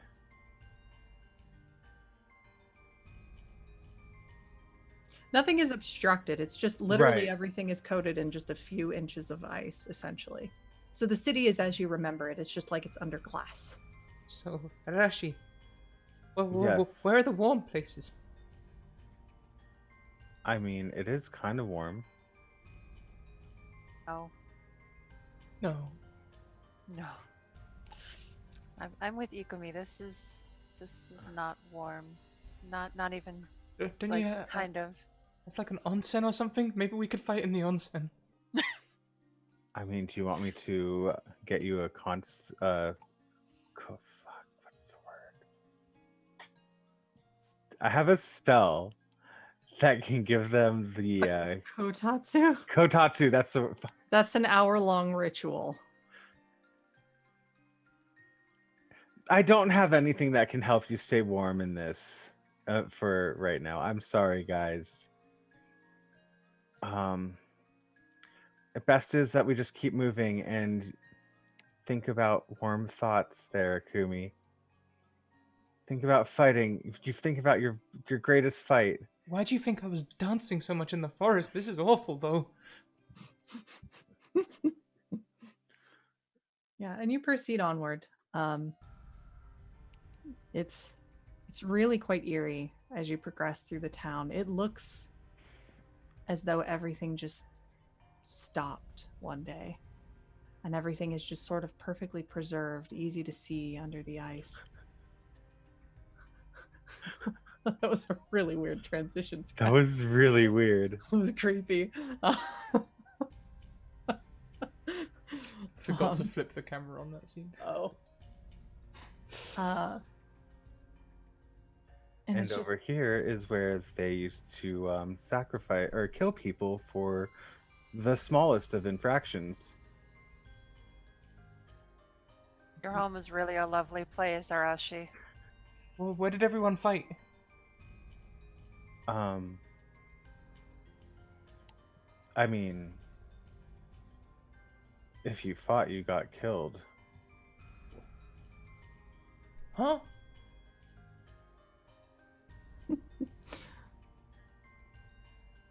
Oh, you mean just fight, like fighting tournaments? Yeah. Oh, not fight the Looks like we the got a new power, friend. right? Not fight. We got a raid. Oh, hi, Go Thanks, JG. Jess. Thank you. Raid. It's another Jess. All the Jesses. All the Jesses. I will be a mecha for the Jesses happily. You mean a jet? No. If it Nope. means. Stop. No. No. All right. What are you guys doing as you walk through here? I'm probably just giving them like a tour of like what it used to be like, and like kind of like the everyday life that I saw when I was able to go out of the palace. And like, and over here I saw this one kid try to take a loaf of bread, and the guards cut his hands off. And over here there was a rebellion, and they got killed and thrown into the, and it just trails off just like, and then over here. Okay. Wow, you know, I take back some of the things I said about you, Arashi. You turned out better than I thought you would. Thanks. Is anybody touching anything? Arashi probably is, Okay. because like it's very, he's like, Yeah. you know, like over here, and then this place right here, as he's like touching the, yeah, he's touching everything. Okay. Is that that's bad, isn't I'm it? That's not really touching bad. anything aside from my feet on the ground. I think Well- Akumi, probably feeling cold, will be like springing off of walls now and then and doing like cartwheels Yeah. and stuff, trying to keep warm. Okay. So, Adachi, the first time you touch the ice, you're in the midst of talking to your friends. And when your hand leaves it and you look around, you are in a different spot in the city and alone. Oh, Ikumi, Jess. as you spring off of the ice and you pat it to adjust your trajectory, when you land and look around, you are in a completely different part of the city and alone. Etsuko kind of was looking around and was like, Adachi was just, and she sets her hand on the ice, and Kazumi, you see her vanish. And now you're alone. Pull away the shot from the city and just hear, "Fah!" And then no, it's pan over to Arashi's like, well, this is the gardens, but I don't know how I got there from the other place. I think that's a good spot to take a break. Oh my god. We're all doomed. Doomed. Oh boy. Welcome to my dungeon, friends. Oh my gosh. Okay. We're gonna have a long talk about keeping your hands to yourself, people. Not Okay. touching We need to things. clarify some things, because I was already thinking that welcome to my dungeon friends is, you know, a weird thing to say, and then when you start saying about keeping your hands to yourself. Yeah. Oh my god. Lordy. Okay. Yes. Quick. 10-minute, 5-minute break. 10. What are we doing? I need to run to my car to grab my vape juice, so it might take 7 minutes because I have to also pee. But okay, thanks. Bye. They Not sure that comment was appropriate, little Mogi. I don't know what you were going on there, but just a little spanking. Just keep it somewhat, you know. yeah. All right. Quick BRB on my part, and then we will proceed Yeah. when Kent gets back. I'm good for now, so I will cotch right here. Yeah. And we can look at all of the beautiful NPCs together. These are the 3 that were in the scene earlier. This one with the spyglass on. That's Miharu, who's the one who's captured. This is Ogamo, the spider bay. Well, not so bay. More creepy. And that's Kuramoto, who we don't even know about yet, right, Shina? We've probably seen him in like the dreams that we've had. Yeah. Yeah, maybe we've seen him in dreams, but we've never seen him in like IRL. Yeah. No. And then this one is Shuten, who is the one that, you know, Etsuko was getting kind of confused over, but we're fairly sure the confusion is cleared up and it's mainly just bitter now. Right? Like, yeah. Yeah. Yeah. He kind of weren't cool. And then that's Ibaraki, who's a coward. And forever shall he be known. The very first boss we fought. Yeah. Spider Bay. Any favorites? I think my favorite is Ibaraki, actually, annoyingly. I wish that Ibaraki's artwork were not my favorite, but it kind of is. If I deny it, I'm just... It's so hard to choose. I think it's the tan, you know? Like, Shuten's got the whole, like, ashen sort of thing going on, but, like, you can still see the fire in Ibaraki. True. Very true. I don't know. As mad as I am at Spider Bay, I'm just kind of... Yeah. Yeah, Spider Bay? Yeah. Yeah. Yeah. See, now... But as well, like, look at this spoiler, right? Right from the start. You guys can't see my mouse, so can I... I'm gonna grab the paintbrush for just a second so I can, like, freehand draw it. Look, okay, at this evidence of a spoiler that we did not know about until we got in. Look at this fang on Etsuko's face. Look at it. Look at it. Right? The little mofang. The little mofang. Spoilers right from the start. Oh, by the way, Spider Bay is a dude. That's fine. To correct the folks in chat.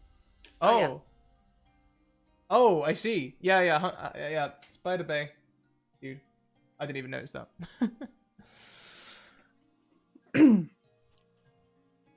Not that it matters much. He's creepy and really not dateable. Well, Sheena was just saying. Hey, I didn't say dateable. I just said attractive. How deadly do you like your potential boyfriend? There you go. On right, a right. scale from dangerous to will devour me. Oh, Jess. We're not gonna go We are not going there. This is not that kind of dream. No, I think though, out of like on that topic of all of the deadly people to like have potential shippage going with, Ibaraki's probably the least lethal, mostly because he's a coward. Yep. Ibaraki's the least lethal because mostly he's just kind of a brute. Yeah. He's not like super smart. He's really good at hitting stuff with a sword. About it. Zelda is very offended. Spider Bay boy. Spider Bay route next. God damn it, Twilight.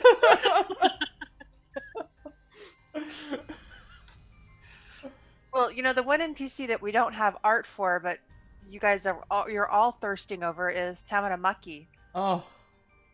Yeah. Who, what's the name of the person in the show? Full Metal Alchemist. Yeah, she basically looks like Izumi from Full Metal Alchemist. I'm rubbish with names. It worked for even. Oh god. Chad is thirsty. Chad is very thirsty. Chat is very thirsty. Oh, yep. Oh. My Hakuoki brethren calling back to the painful moments of last weekend. Oh no. I've only seen one route. It's yeah. Dude. Oh, that's not it's bad. But so good. It was the bit where like with the blood sacrifice, that was where I was tuning in, and the whole like if you didn't know what they were talking about. Oh right. Yeah. Yes. Yeah, you got there like right as they were doing the donation, we'll say. Yes. Yes. Let's not talk about it. Yeah, I think my entire chat from my stream is just still traumatized by the entirety of that route. It took a dark, dark turn. Oh. Oh. Dark, you say? Good lord, chat. Good lord. Mezame, beyond first. Indeed. Oh, hey, there's Ibaraki. Yeah, See, at we're showing off all the art. I was saying I think Ibaraki's my favorite because like you can still see like with the color, like you can still see the like fire in him. Whereas Shuten's just so like he's got the whole ash ice thing going on. It's like no, Etsuko, how could you? Have we seen Kuramoto yet? We were debating this. We've only seen him in dreams, right? Mm-hmm. Mm. You've seen him in those dreams where he's telling stories, mostly, is where all of you have seen him. Are we talking about thirsty shit? When are we not talking about that? How else do you spend the break in this show? I mean, have you heard of Twitch Prime? No, I'm just kidding.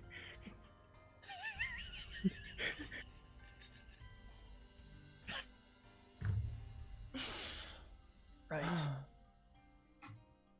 I'm sorry. I apologize for that shameless plug to Twitch Prime. No, please, shamelessly plug Twitch Prime. Use it on your favorite streamer. Also, did you know that some of the bonuses that you get for Scraticus's channel is some really cool things, which Scrat can tell you? That was Hi. a really lazy segue. That was really lazy segue. Like, Not your best work, Kent. yeah. No, I it really want wasn't. you to brush that up, and we'll talk about it in the meeting next week. Yeah. Right? Seriously. Left me wow. high and dry this week. Listen. You know, I'm sitting there like, oh, what do I Listen, talk? he's like a promotional intern. We're still teaching him. What, did he just graduate from getting coffee? Intern, I mean, Well, I hope all your coffee tastes delicious and not like pee at all. it's a good thing there are probably many, many, many miles between all of us.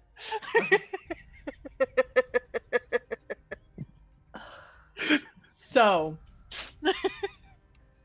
shall we proceed? Now that you've all been separated. Where we last left off, Jess was splitting the party. Yeah, how rude, by the way.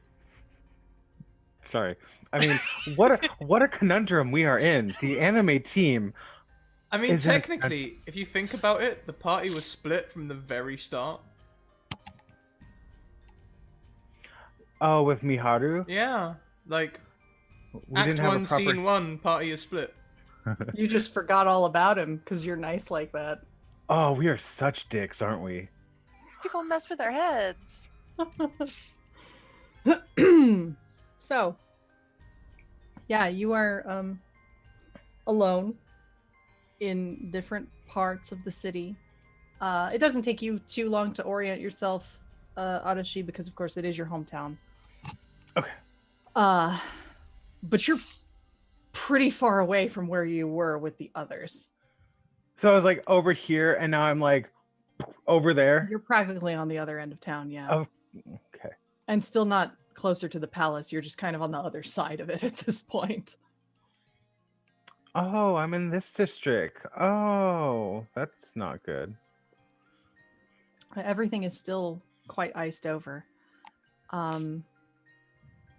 Ikumi, you find yourself in what looks like it might have been a park. It's still, unfortunately, really cold. And there's, There's a park, nobody around. and there's no buildings or anything? There are buildings just outside of the area you're in. You're pretty much kind of standing on what would be grass if it wasn't completely encased in a thick layer of ice. So, when things get really icy, right, the ice expands and some trees explode? Are there any exploded trees around? Mhm. Can I just, like, gather up some wood, and if I see any sort of building in any direction, that's where I'm heading.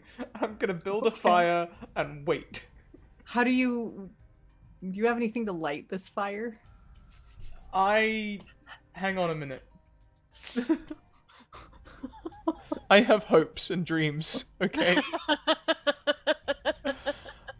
I have got a shit ton of alcohol and spray paint. All I need is a spark. Okay. How,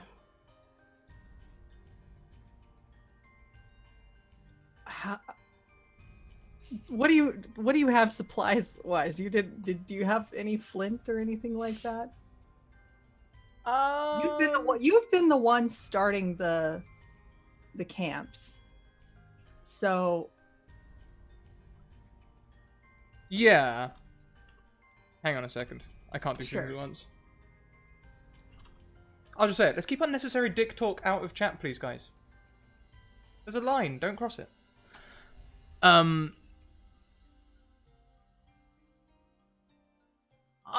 Okay, so I've got rations, 2 cans of spray paint, a pillow, some alcohol. I got rid of my sleeping bag, and I've got a dice cup.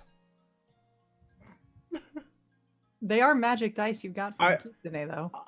I was about to say that too. I was like, are they gonna be like he rolls something and it could be like kind of like the deck of many things, but not really? Probably not quite like that. Okay. But let's see what wild magic searches Ikumi still has. Boy. Oh no! Hey Ikumi, what is the thing you are most afraid of? What's your greatest fear? Just curious, no reason. Her greatest fear is being. Her greatest fear is being like useless or without purpose. Like not that she's the worst fighter or anything like that, or not that she can be beat or anything, but that it doesn't mean anything. Like, the reason she was knocked so hard by the whole, like, headband talk is because it was like, well, the headbands don't mean anything. And then she was just, like, devastated. And that is her greatest fear. Her greatest fear is that what she's doing doesn't actually contribute to anything. Sure. I'm going to say you've already dealt with that, so we're going to take that off the list, actually. Thank God. All right.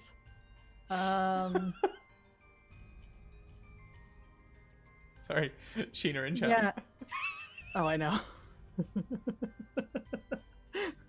Yeah, that's totally terrifying, isn't it? Oh my gosh. No, not the puppies. So, you look amongst your belongings, Ikumi, and you could have swore you had a flint. You had some flint on you. You've been setting up camp, and you don't have it. The wood's not really going to do you much good if you don't have something to start a spark with. Okay, I'm like really, really, really smart. There's got to be something I can do here. I'm gonna look at my checks.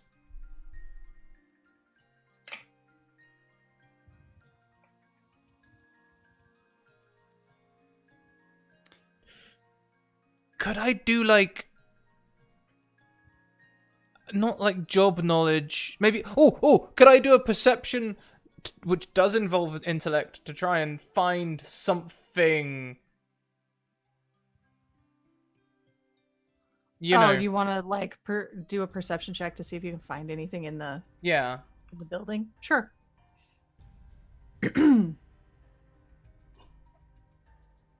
Okay. As you look around, turns out you're in what is probably might be a blacksmith shop. And you can see there's plenty of fire starting implementation in here. However, it is under about an inch or two of ice that you're going to have to pick through.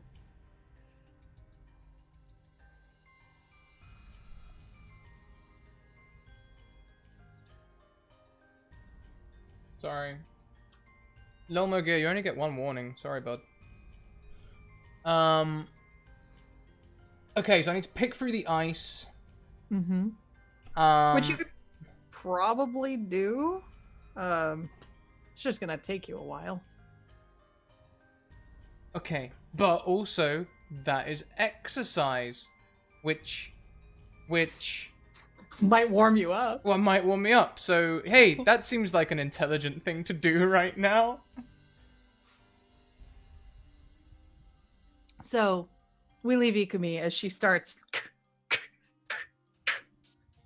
trying to break into the ice. And you're gonna work on that for a while. Kazumi, you just watched Etsuko vanish from your very eyes. And you guys didn't get too far in. You're in some part of town. Adachi was kind of giving you a tour, and you were maybe half paying attention. You can see the palace ahead in the distance, and you figure you could probably find your way there. But you have no idea where the rest of your group went.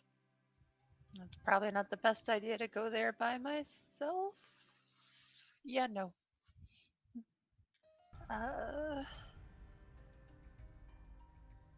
She's like, should I go ahead and see if it takes me to one of them, or should I keep no keeping my hands to myself, not doing that. Nope. Yeah, she's probably gonna maybe take a like the first right turn and just kind of try to see if she can't wander some way to find someone. Okay. So being very careful not to actually lay hands on any of the structures. Yeah. You proceed down the street. It's very cold here, but fortunately, the buildings kind of do provide a break to keep the wind from chilling you further. Yeah. So it's not as cold as it was outside.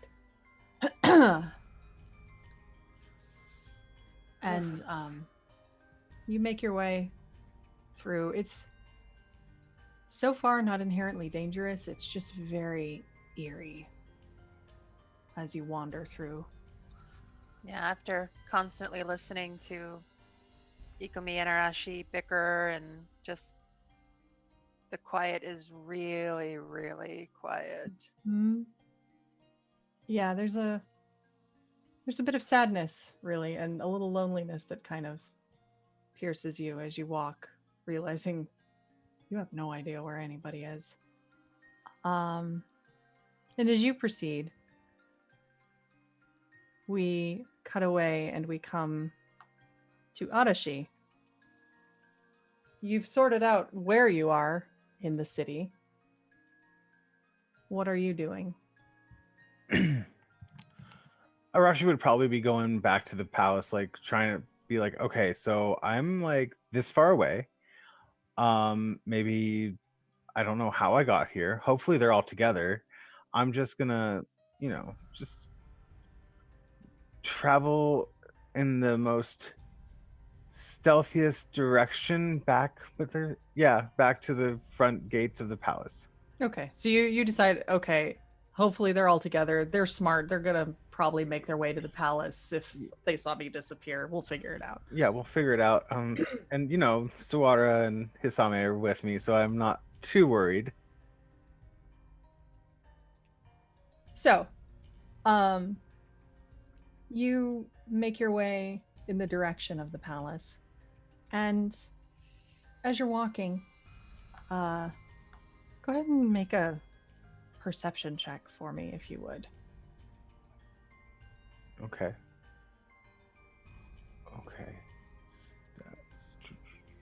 Perception. Oh yeah, I'm great at noticing that there's ice everywhere. There's ice everywhere. It's cold. I'm Sure by is cold myself. here. So I perceive that I'm alone. I have my swords, and I'm in my hometown, and that's about it. Oh, and that it's really, really quiet. Like, yes. That's all I know. Yep, you know those things. And that my name is Arashi. You're not even sure on that point anymore. He's like, is it Ash? Lucky for you, Tsurada is way more observant, apparently. Okay. Uh, Good job. so, as you're walking, you're a little bit lost and just almost reminiscing a bit. Like, this is all familiar terrain, but it just feels different and it's sort of getting to you. And then you hear Tsurada's voice in your mind. Young master, wait. What? There's someone up ahead. Where? Just look. Buildings up that way. And she obviously can't point, but you kind of get a sensation A verbal, like, of guiding. Yeah, there's like sort of guiding your gaze in a given direction ahead of you. Oh, I didn't notice that before. And you see a figure pretty far up the street. So it's hard to tell detail because it's kind of misty here with all the cold. But they almost disappear in the ice and the mist because they're so pale colored. They seem to be looking around and trying to orient themselves a bit frantically. I think I would be a little...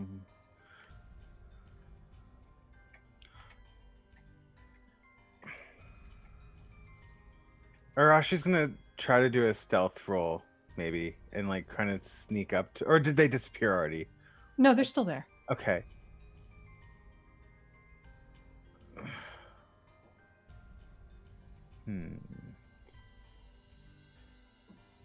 Because like calling out to a random person in a foggy, misty area is never a good idea in any anime or in D&D. So I'm just gonna do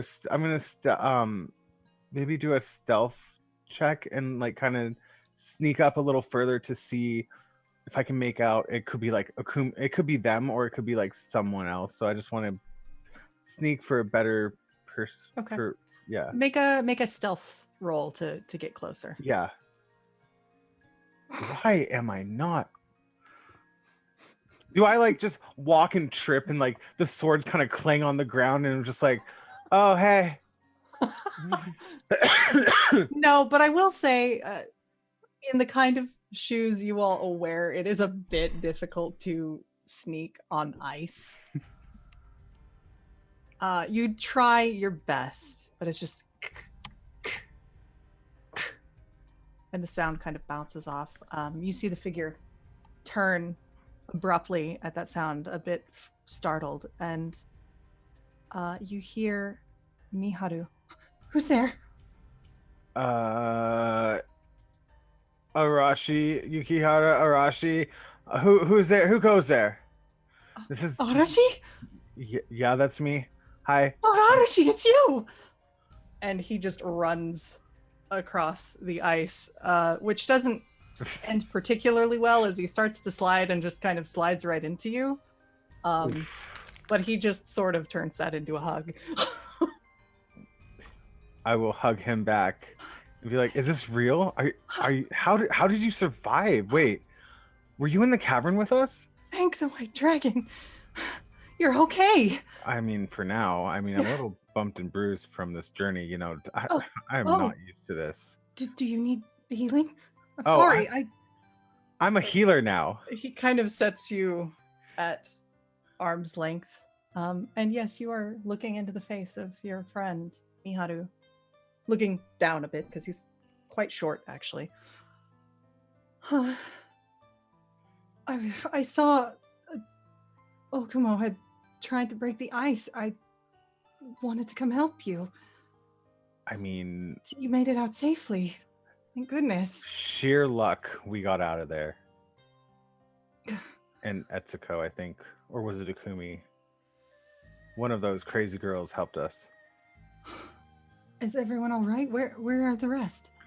So, I don't know. I touched something and like it bounced me over to there, and I was trying to tell them all the cool spots in Hioheki, like the one place where they killed the people, and then the one place where that guy got his arm cut off because he stole that loaf of bread, and the place that like I yelled at my father for being a dick, and then I got excommunicated from the castle. But like all those places.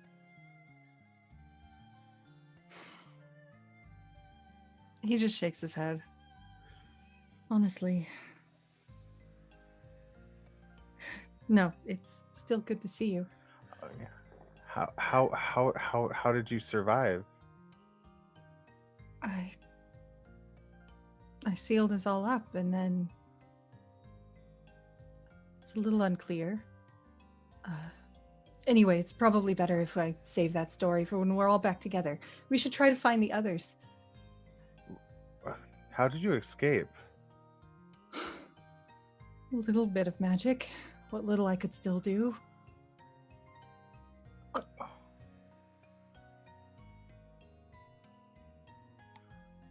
There's no insight checks in here, are there?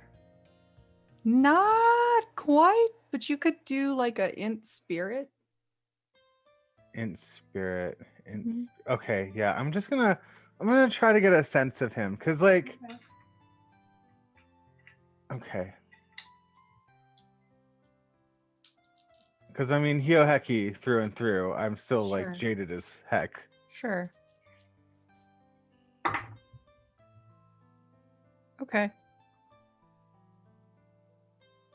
Miharu knows magic probably better than you ever did, so checks out. I mean, that does. You are really good at magic, so I mean, yeah. Well, You look good. He looks a little roughed up, but healthy overall. Tired, probably. I'm just gonna check the fan. Like, is there a way that I can just sense it and see if it's like brightening up to be if it's him or not? Like, Mhm. Arashi's very, very, yeah. So should I make another sense check on that or? Yeah, go ahead. Okay. Okay.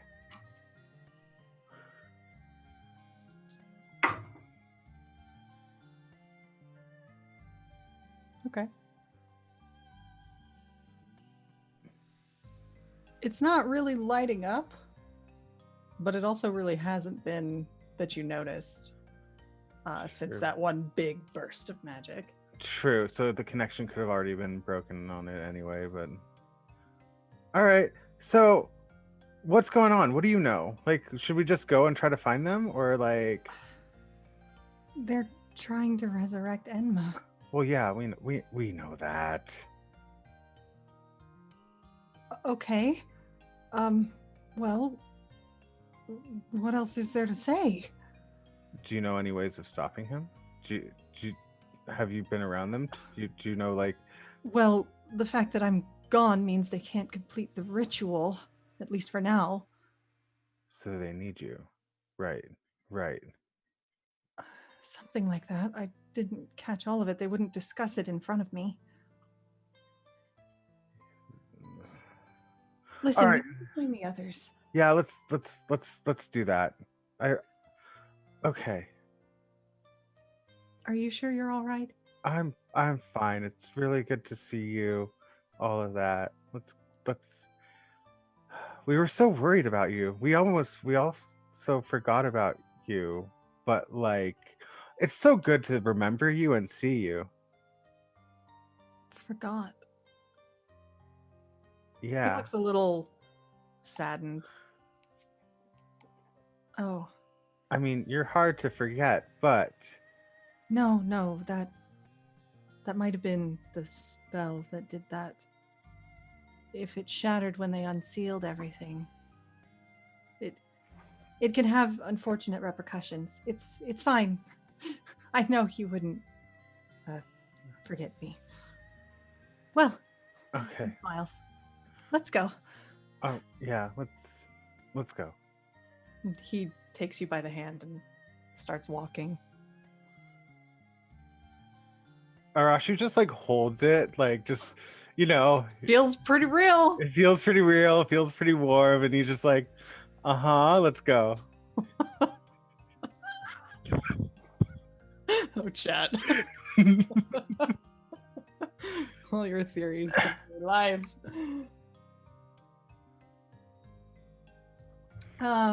So coming back to Ikumi, let's do another hard exercise check to see if you have succeeded at long last getting that flint out of there and getting yourself a fire. Yeah. Oh, I don't have the +4 anymore. Sorry, my bad. So 7. I would say it took you a while, and you're actually like, by the time you're done, you feel not so cold. So there's that. You do manage to get a little bit of a stone of flint out. You might be able to work with this. I'll have you just do a camp check to see if you can set up your fire. Totally. And like I'm gonna have stacked all the wood together anyway, so hopefully it would have started melting. Obviously it's gonna be wet as hell. Literally she's just gonna cake it in paint, take one of the bottles of 900-year-old sake, the only bottle she has left because she gave the other one away, and she's gonna pour some out on it, and then she's just gonna start hitting the floor. Getting some lighter fluid on there, basically.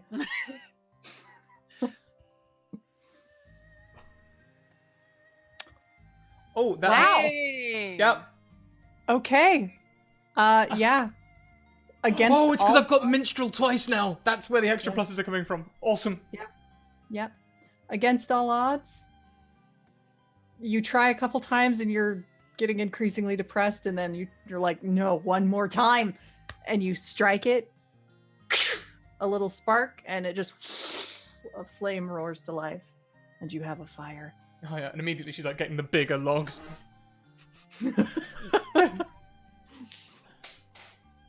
And you have a nice cozy fire crackling on the floor in this blacksmith shop. Awesome. Oh, it's a blacksmith shop.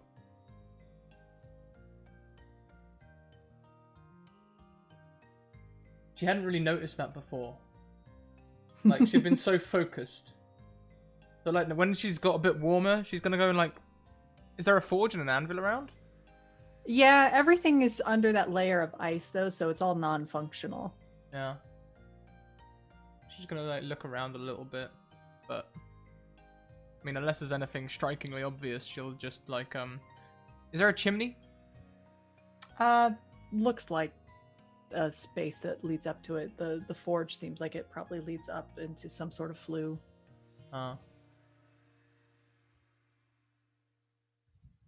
Well, she's thinking about like taking one of her layers off and using it as a blanket to like help smoke build up, and then try and do some sort of smoke signals. Some smoke signals. Okay.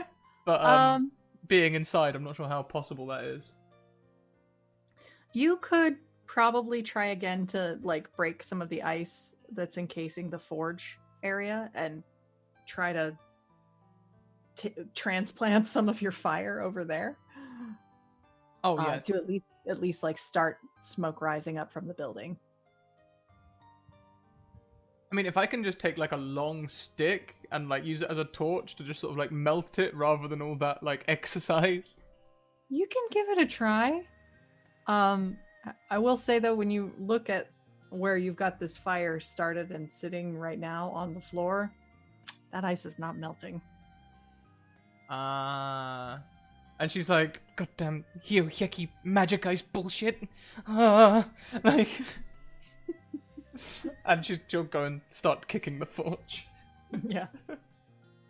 Which, thanks to your shoes, which are a little more on the spiky side now, breaking through that ice doesn't take quite as long. I'm gonna give you that one because you've done enough rolling, I think. Thank you.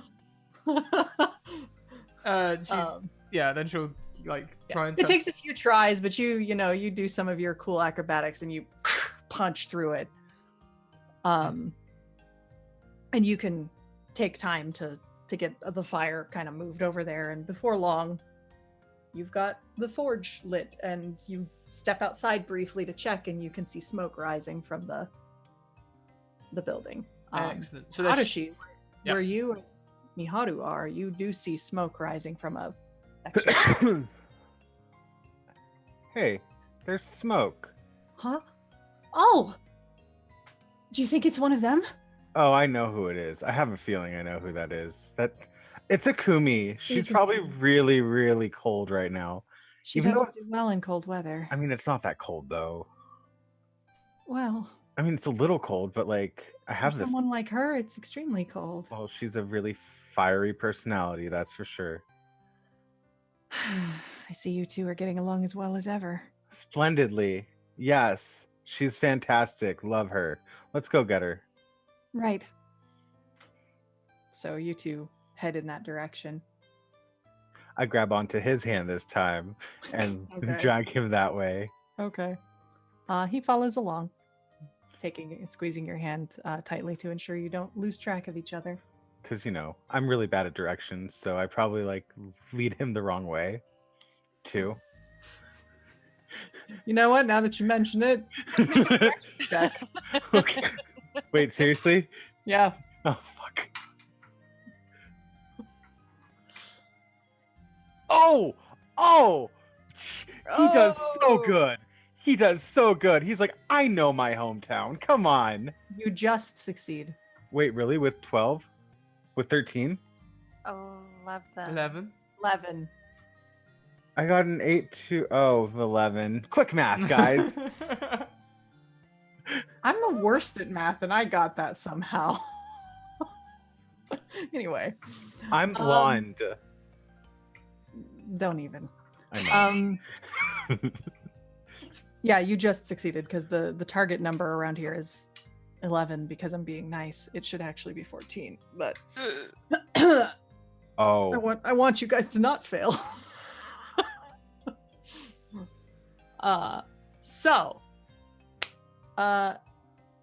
You almost take a couple of wrong turns because with everything coated in ice, seeing things like signs to help guide your path is a little tricky because of the way the light kind of bounces off of it. But you do make your way through, and you see the blacksmith shop, and you see smoke pouring out from the chimney in the top. I'm just going to yell, Ikumi! Ikumi! Yes, it's me. It's me, Arashi. Come in. Did you start a fire? No, I've started up the forge. Really? Ikumi, you heard a little laugh outside with Adashi.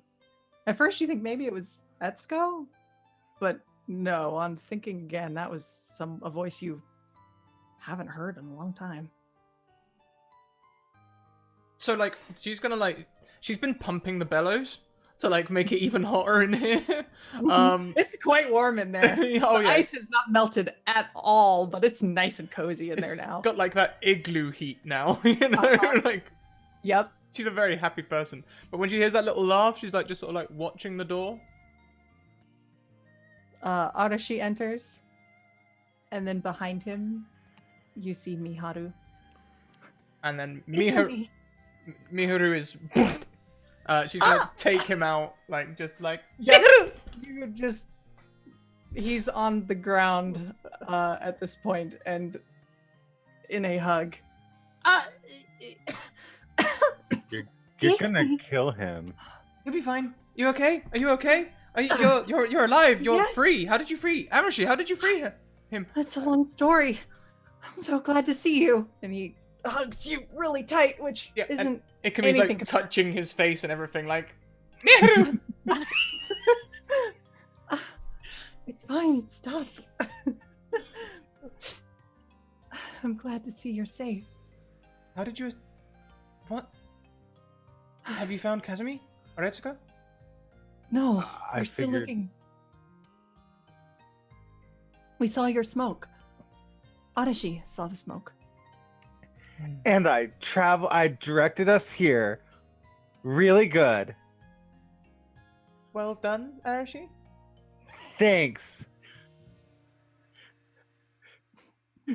I know Miharu's just rolling his eyes we got lost 3 times, but we made it. And literally all of Kimmy's thinking is, all you had to do was follow the smoke. In all fairness, they're in a city and you can't exactly just walk in a straight line. Yeah. Give him some credit. I mean, I've maxed out her int now. She's getting to Sheldon levels, you know, like. Oh god. So yeah, Miharu just gives you another hug before getting to his feet and kind of brushing off. So what happened that split all of you up? We need to find the others. Oh yeah, I touched things. Except when I got here and touched things, it seemed fine. Did you touch the walls that had symbols carved in them? Oh, whoops. Oh, those symbols. What symbols? Ogamo's laid traps in the city. He's the one that did this. Oh. He's an earth spider demon. That's what they can control. Anything in the earth. That's fine. As soon as I get him in a straight fight, everything will be okay. No, Ikumi, you can't. She's determined, Miharu. There's no stopping her. That's too dangerous. You can't possibly do that on your own. Like, I've been honing my blade for at least a week. How long have we been escaped? Longer than a week. Okay, good.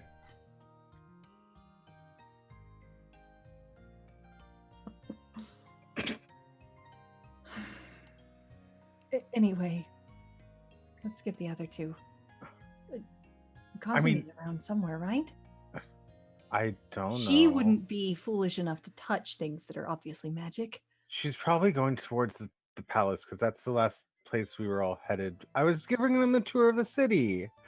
You know, my tour. It's great. You've been on it. Yes, I have. It's a 17-hour tour, by the way. Mm-hmm. He looks very pained as you mention the tour.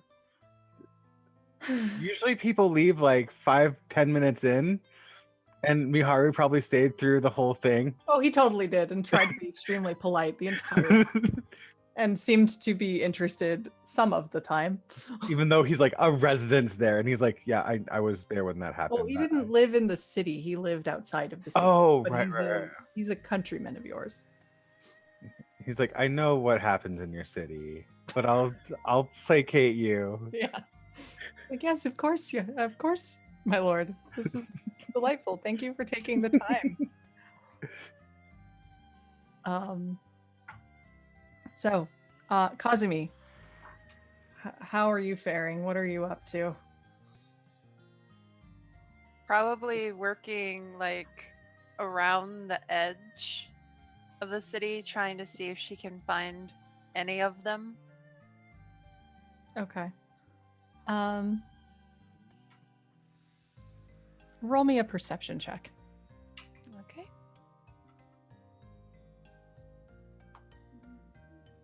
I'm gonna use a couple of fumble points. Okay. Yeah, don't forget your fumbles, your nat 20s, all that stuff. You have a lot of nat 20s. Yeah. You do have a lot of nat 20s.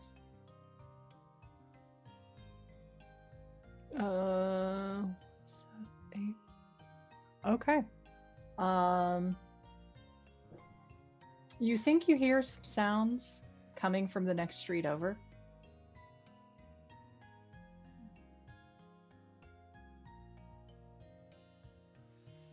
It's a bit faint and it's a little hard to tell because this ice tends to throw sound around, but as you move nearer, you do get a sense. And as you look up, you see smoke rising from one of the buildings the next street over.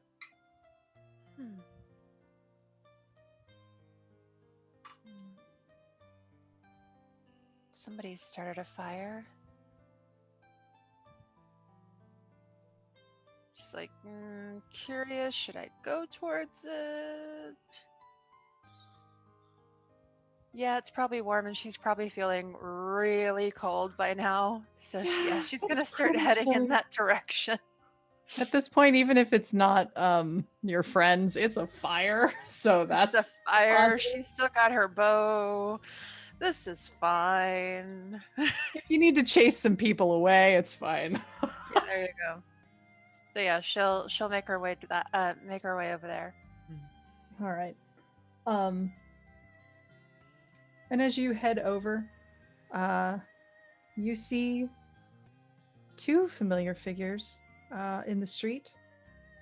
You see Arashi and you see Ikumi, and a third person who is not Etsuko. But you do recognize those white and those light white robes of Miharu.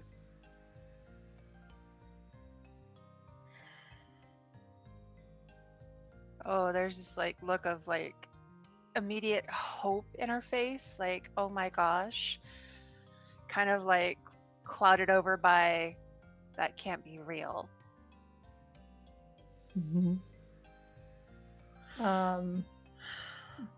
And as you're sort of hesitating, Miharu sort of turns and looks and spots you, and his face just alights with joy, and he starts trotting across the ice a bit more carefully this time after the mishap with Arashi. Kazumi! You're okay! And he trots up and throws his arms around you. Just kind of like stiff, and he feels real. He feels real. He feels pretty warm at this point, Yeah. compared to you. You're all right, but you're cold. Come on, Ikumi has made a fire. We should at least let you warm yourself up before we go. Have you found Etsuko? No, not yet. How did you get away? Long story. I figured I'd tell you all when I had everyone here. Here, sit. Come to the fire. And he brings you in with the others. This magnificent fire that Ikumi has made inside this shop.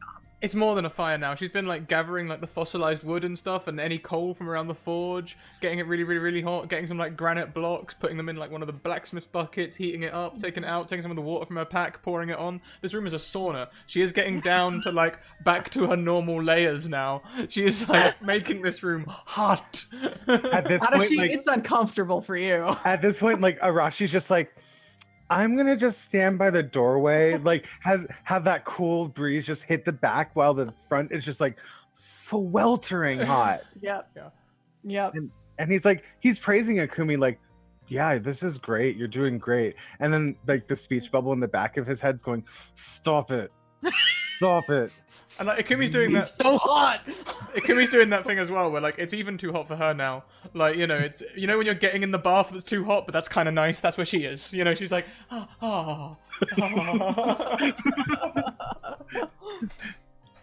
Then Akumi's probably by the door, like going, aha, it's great. So, Kazumi, Miharu kind of leads you inside, and you are just hit with this blast of heat as you enter the room. But it's definitely better than the cold outside. Oh yeah. Here, sit down, warm yourself up at least a little while. Better if we're all prepared before we go searching for Etsuko. Yeah. Oh. pour more water on the stones. You've outdone yourself this time, Ikumi. Ikumu, I'm going outside now. I'll be right back. It's really hot in here. Great job. You're doing fantastic. Sits outside by the forge. Like she's on the stoop now, just like And the smoke hasn't attracted any other attention? I mean, I figured they probably know where we are, but also this ice hasn't melted. yeah, that's weird. It's magic. That makes sense.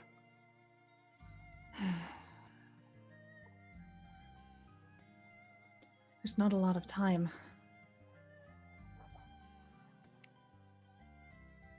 I mean, you were saying that they need you in order to do the ritual to raise Yes. Enma. So why don't we just like run away and they won't be able to do it without you, right? They'll just keep chasing after me. I wouldn't put that on all of you. I can't. It's okay, Miharu. We'll take them out. Ikumi? We'll go and challenge them. It's got to end in a big showdown one way or another. I suppose sooner or later it does.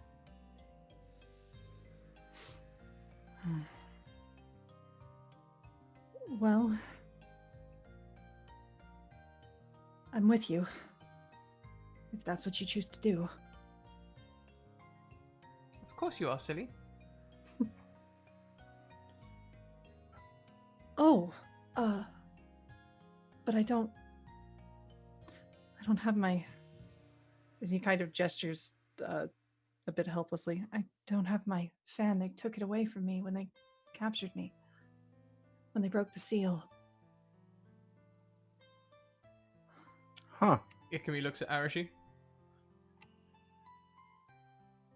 She's Arashi? like, yeah, we don't know where that fan is either. Arashi, it was on you.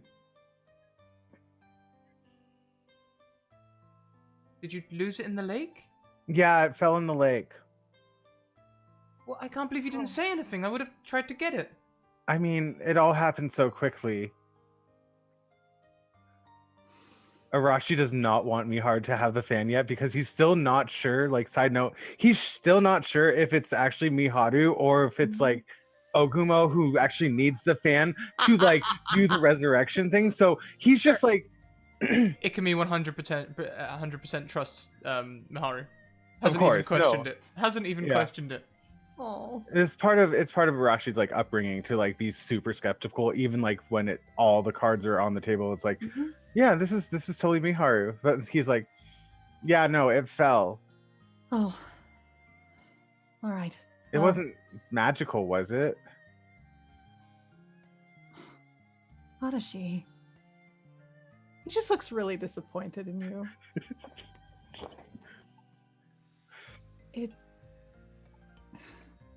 I can use magic without it. It's just not as strong. We'll just have to manage. Maybe I can make another one if we can. Are you sure it's not somewhere in your pack, Arashi? Maybe I could help you look.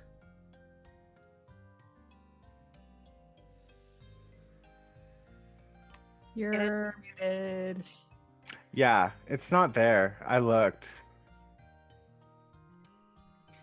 It's all right. I'll manage.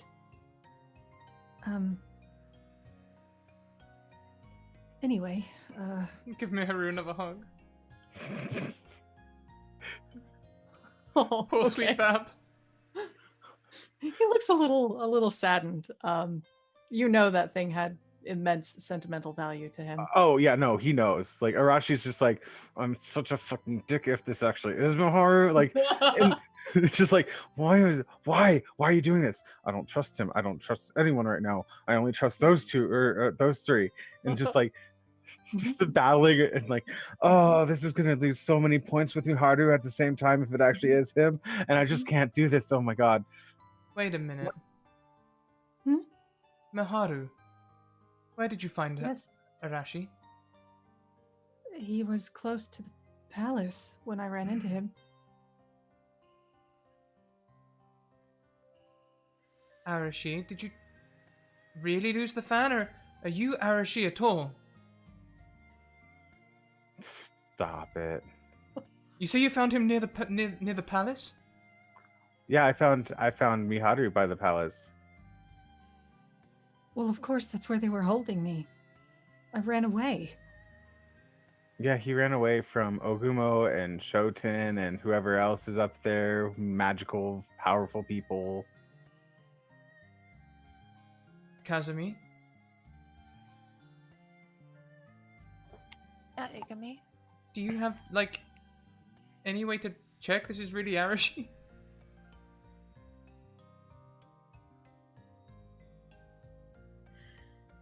Don't get me wrong, I believe that Arashi's a dick, but at the minute he's really, really being a dick, so I just want to check. I mean, I don't have a spell that would do that. I don't know. Arashi, what are your swords' names? Suwara and Hisame. Durara, but yes. Fuck. And Suwara. what's... Surara. Sudara Same. and Hisame. Yeah. And what was the name of the kitsune that saved us in the Oni village? Scrap your Iharu. Ihora. Iroha. Iroha. God. What was the last thing I said to Ibaraki? You're an idiot. Or a coward. I think Arashi might misremember it that much. Ibaraki. Ibaraki Doji. Yeah, baby Hi. dude. Shuten Doji's younger brother. Mm-hmm. I saw him in the palace. Oh, is he really in the palace? They are all here. Did you have a run-in with all of them before? I mean, Several times. few times. I see. It's complicated. You know about Etsuko, right? That she's an Oni? Hmm. Yes, I've always known. I just assumed that we were all keeping it secret. Did you not know? We may have forgotten because of your magic.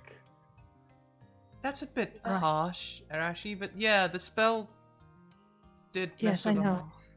Even Etsuko didn't remember. She had a shock. Sorry. I shall need to apologize to her when we find her. I don't think she'll mind. She's a Oh. sweet girl. Oni girl. Although, So strong. But Miharu, although if we've not found her yet, I'm worried. If Shuten Doji found her first. yeah, we did. Did you hear anything of their plans?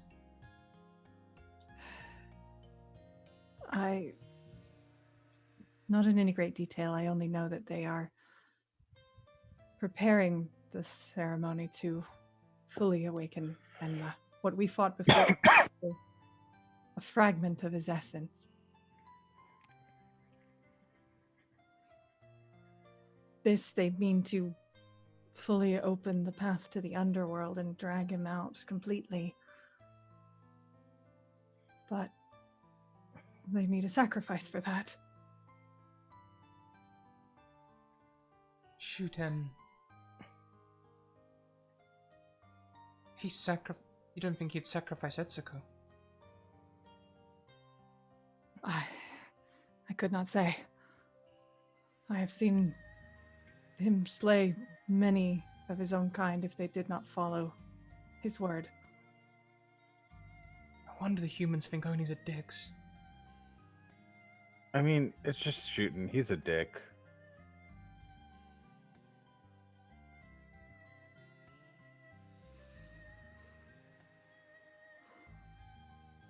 Well, we should consider the possibility that Etsuko's been taken.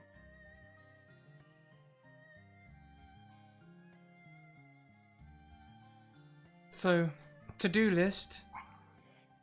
Save Etsuko, priority number 1. And her cat. That's difficult though. Potentially priority number 2. Stop Enma, priority number 1. The two aren't necessarily unrelated. If it comes to a choice though, it's good to have clear definitions. Yes. Save the Oni, save the world. Got it. Oh, save the world, save the Oni. Then kill Shuten, kill Ogumo, possibly leave Ibaraki to lead a life of sadly loneliness, and go on from there. I think, Akumi, you need to punish your Ibaraki. Have I missed something with you and Ibaraki?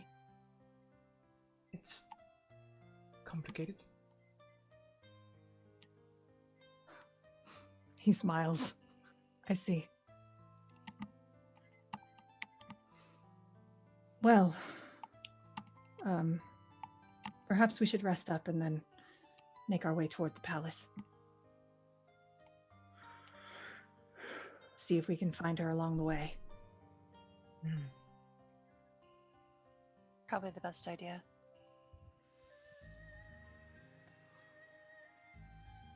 It's very good to see all of you again. So good to have you back, Miharu. Now we can finally have heals again. Hey, I was practicing. I'm now a healer, Well, kinda. have you been? I have. I should like to see that. Okay, he just does cold heel touch. And it's like, see? Look how strong that is. It's a good effort. Yes. I mean, I'm no Yes, you. that's- well, Y- you just need a little more practice. I mean, That's Hisame has been helping me with fighting too. Your sword? Oh, long story. Very long A story. very long story. But we have all night, so We have all night. Yes. You should. I should like to hear what you've all been up to all this time.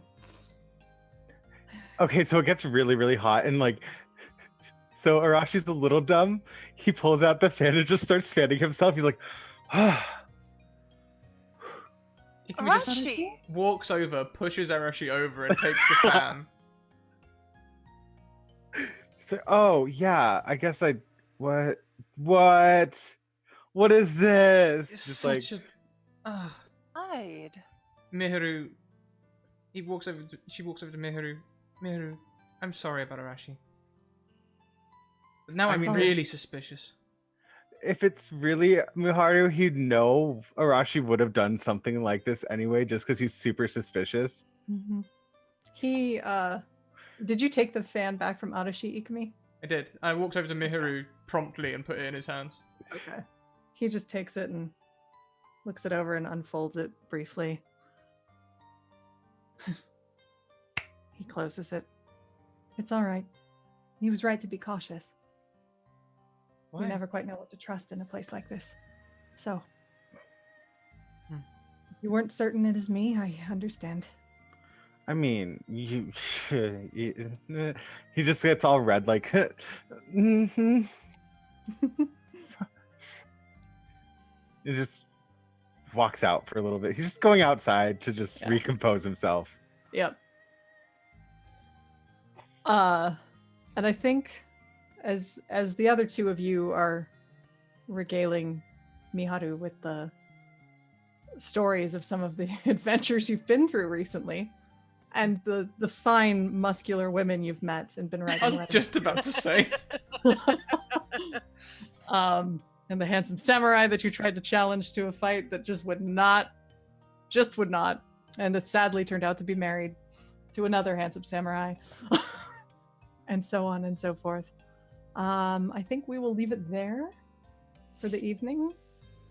Oh my And- god, is it that time already? It is. There's oh my no God. way. That went way too fast. I had more content, but we did not get to it. Oh, we went full anime on that. Yeah. I actually can't believe the time. I'm gobsmacked. GG. GG, Jess. Wow. That Yeah. wasn't that was just y'all reacting to situations, that's all. Oof. So I guess we'll go around and outros and things.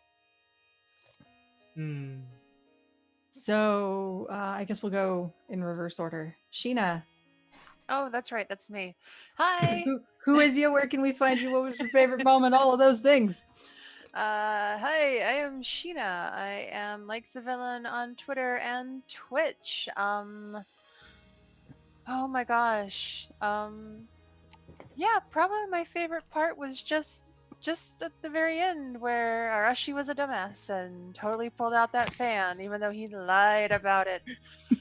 Oh my It's so god. within him though to do that. Yep. Yep. Um. Yeah, that was just wow. I love this. I don't want it to end. We're getting so close. I know. I know. But yes, when I am not here on Thursday nights, I play D&D over on the Castle Mac channel every other Wednesday, and that's me. Yay! Awesome. Kent, who are you? Where can we find you doing other things? And what was your favorite moment? Hi, Kent Weebs. You can follow me on Twitch, Kent Weebs, Twitter, Kent Weebs, also Instagram, Kent Hyde. My favorite moment today was meeting Miharu, being a dumbass, and leaving the hot bellow room of the forge. And everything that Jess has done today. Like, we went so fast today. It was just crazy. Like, yeah, I don't know. You can find me variety streamer, all that stuff. Thanks. Excellent. Me and then you, Scrat, or Yeah, you go. okay. Hi, I'm Jess, Little Cup of Joe, on Twitter and Twitch. On Twitch, I do a lot of streaming of visual novels, apparently, and I'm going to be stuck doing that until forever because I just bought 3 more on the Steam sale. So get ready, we're in this for a really long time. I run this game. You can find me here on Thursdays until we're done with this season. I am on a Narcissus channel on Saturday evenings, playing alternately in a dungeon world and then in a Ryutama campaign, which is nothing like this Ryutama campaign, let me tell you. I'm on Encounter Roleplay on Tuesdays, doing some stuff. I think that's about it. But yeah, basically just Twitter and Twitch, Little Cup of Joe, also Instagram, but I don't really do anything there, so shma. I don't really choose favorite moments. I'm the GM. Everything is my favorite moment because these guys make them great. No. Scrat! Oh, hi! Well, Ikami's feeling very centered and balanced. Everything's going well. She's made a sauna, she's found her friend, Arashi's still a dick, and she's got loads and loads of energy and, like, doing loads of cool stuff. She's happy again. Yay! I hope this isn't fleeting. Favorite moment... Favorite moment's gotta be the moment when you split us all and took us to a break. Like... Yay! Yeah, that was really cool. As for me, you guys, this is my channel. Oh, hi, welcome. Here are my social links. Go and check them all out. Discord for the community. It's inclusive, safe, and fun. YouTube to catch up with this and all our other shows, and Twitter. Send me a DM and I'll get you into a game. I'm all about getting new and new, returning, and new to online players on the stream. So send me a DM. I'll find you a game. It'll be safe. I'm used to doing it by now, or it'll be with either a DM that's experienced or a couple of players that will help you out, and we'll get you into the TTRPGs. I have 41 games now between the 23rd of December and the 4th of January, so I've got plenty of spaces to fill as well. I also have a Patreon. Go and check that out. There's exclusive and non-exclusive content on there. I also have merchandise. If you want to support the stream in some way, please check out the merchandise. Also, I am full-time and I do rely on donations, so anything that comes my way, I very much appreciate it. You guys have been great today with all of your subs and everything. It's been fantastic. Thank you. And the biddies. What else have I got? I've got 2 sponsors, Bird and the Storm Publishing. They've got t-shirts, mugs, and also hoodies now on their Zazzle, which is the second link. So go and check those out. Also Mage Hand Press, who do a lot of 5e expansions. Very worth checking those out as well. We run Dark Matter on Thursdays. 1 p.m. EST. It's a space expansion for 5e. All of a sudden, all of my stress eating has given me hiccups. Probably the ideal time.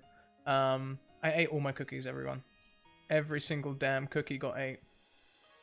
Dang. Wow. I told myself I wasn't going to do it. I mean, wow. Sometimes you just have to eat all the cookies, Scrat. That is true. Yeah, don't judge me. I think we're going to head over. Madame Gandalf is cooking something that looks amazing, and you know, we didn't eat anything in today's stream, which is most uncommon. So let's head over there and take the hype with us. Our raid war cry has been supplied by Potato Hollow. Thank you, Spud. I can't spell though. That's my failing, is spelling, and also typing and like talking at the same time. It's a nightmare. Honestly, it's a nightmare. There is the raid war cry. It's so tricky. We're live Monday to Thursdays, 1 p.m., 6 p.m., 10 p.m. EST. Next season will be live on Fridays, 1 p.m., 6 p.m. and 10 p.m. EST as well. We're going up to 15 games a week. And we'll still do weekend shows and all that sort of stuff. Other things I've got coming up on the 2nd of January. I will be... on the 2nd of January, I'm doing a show on Natural Ruckus.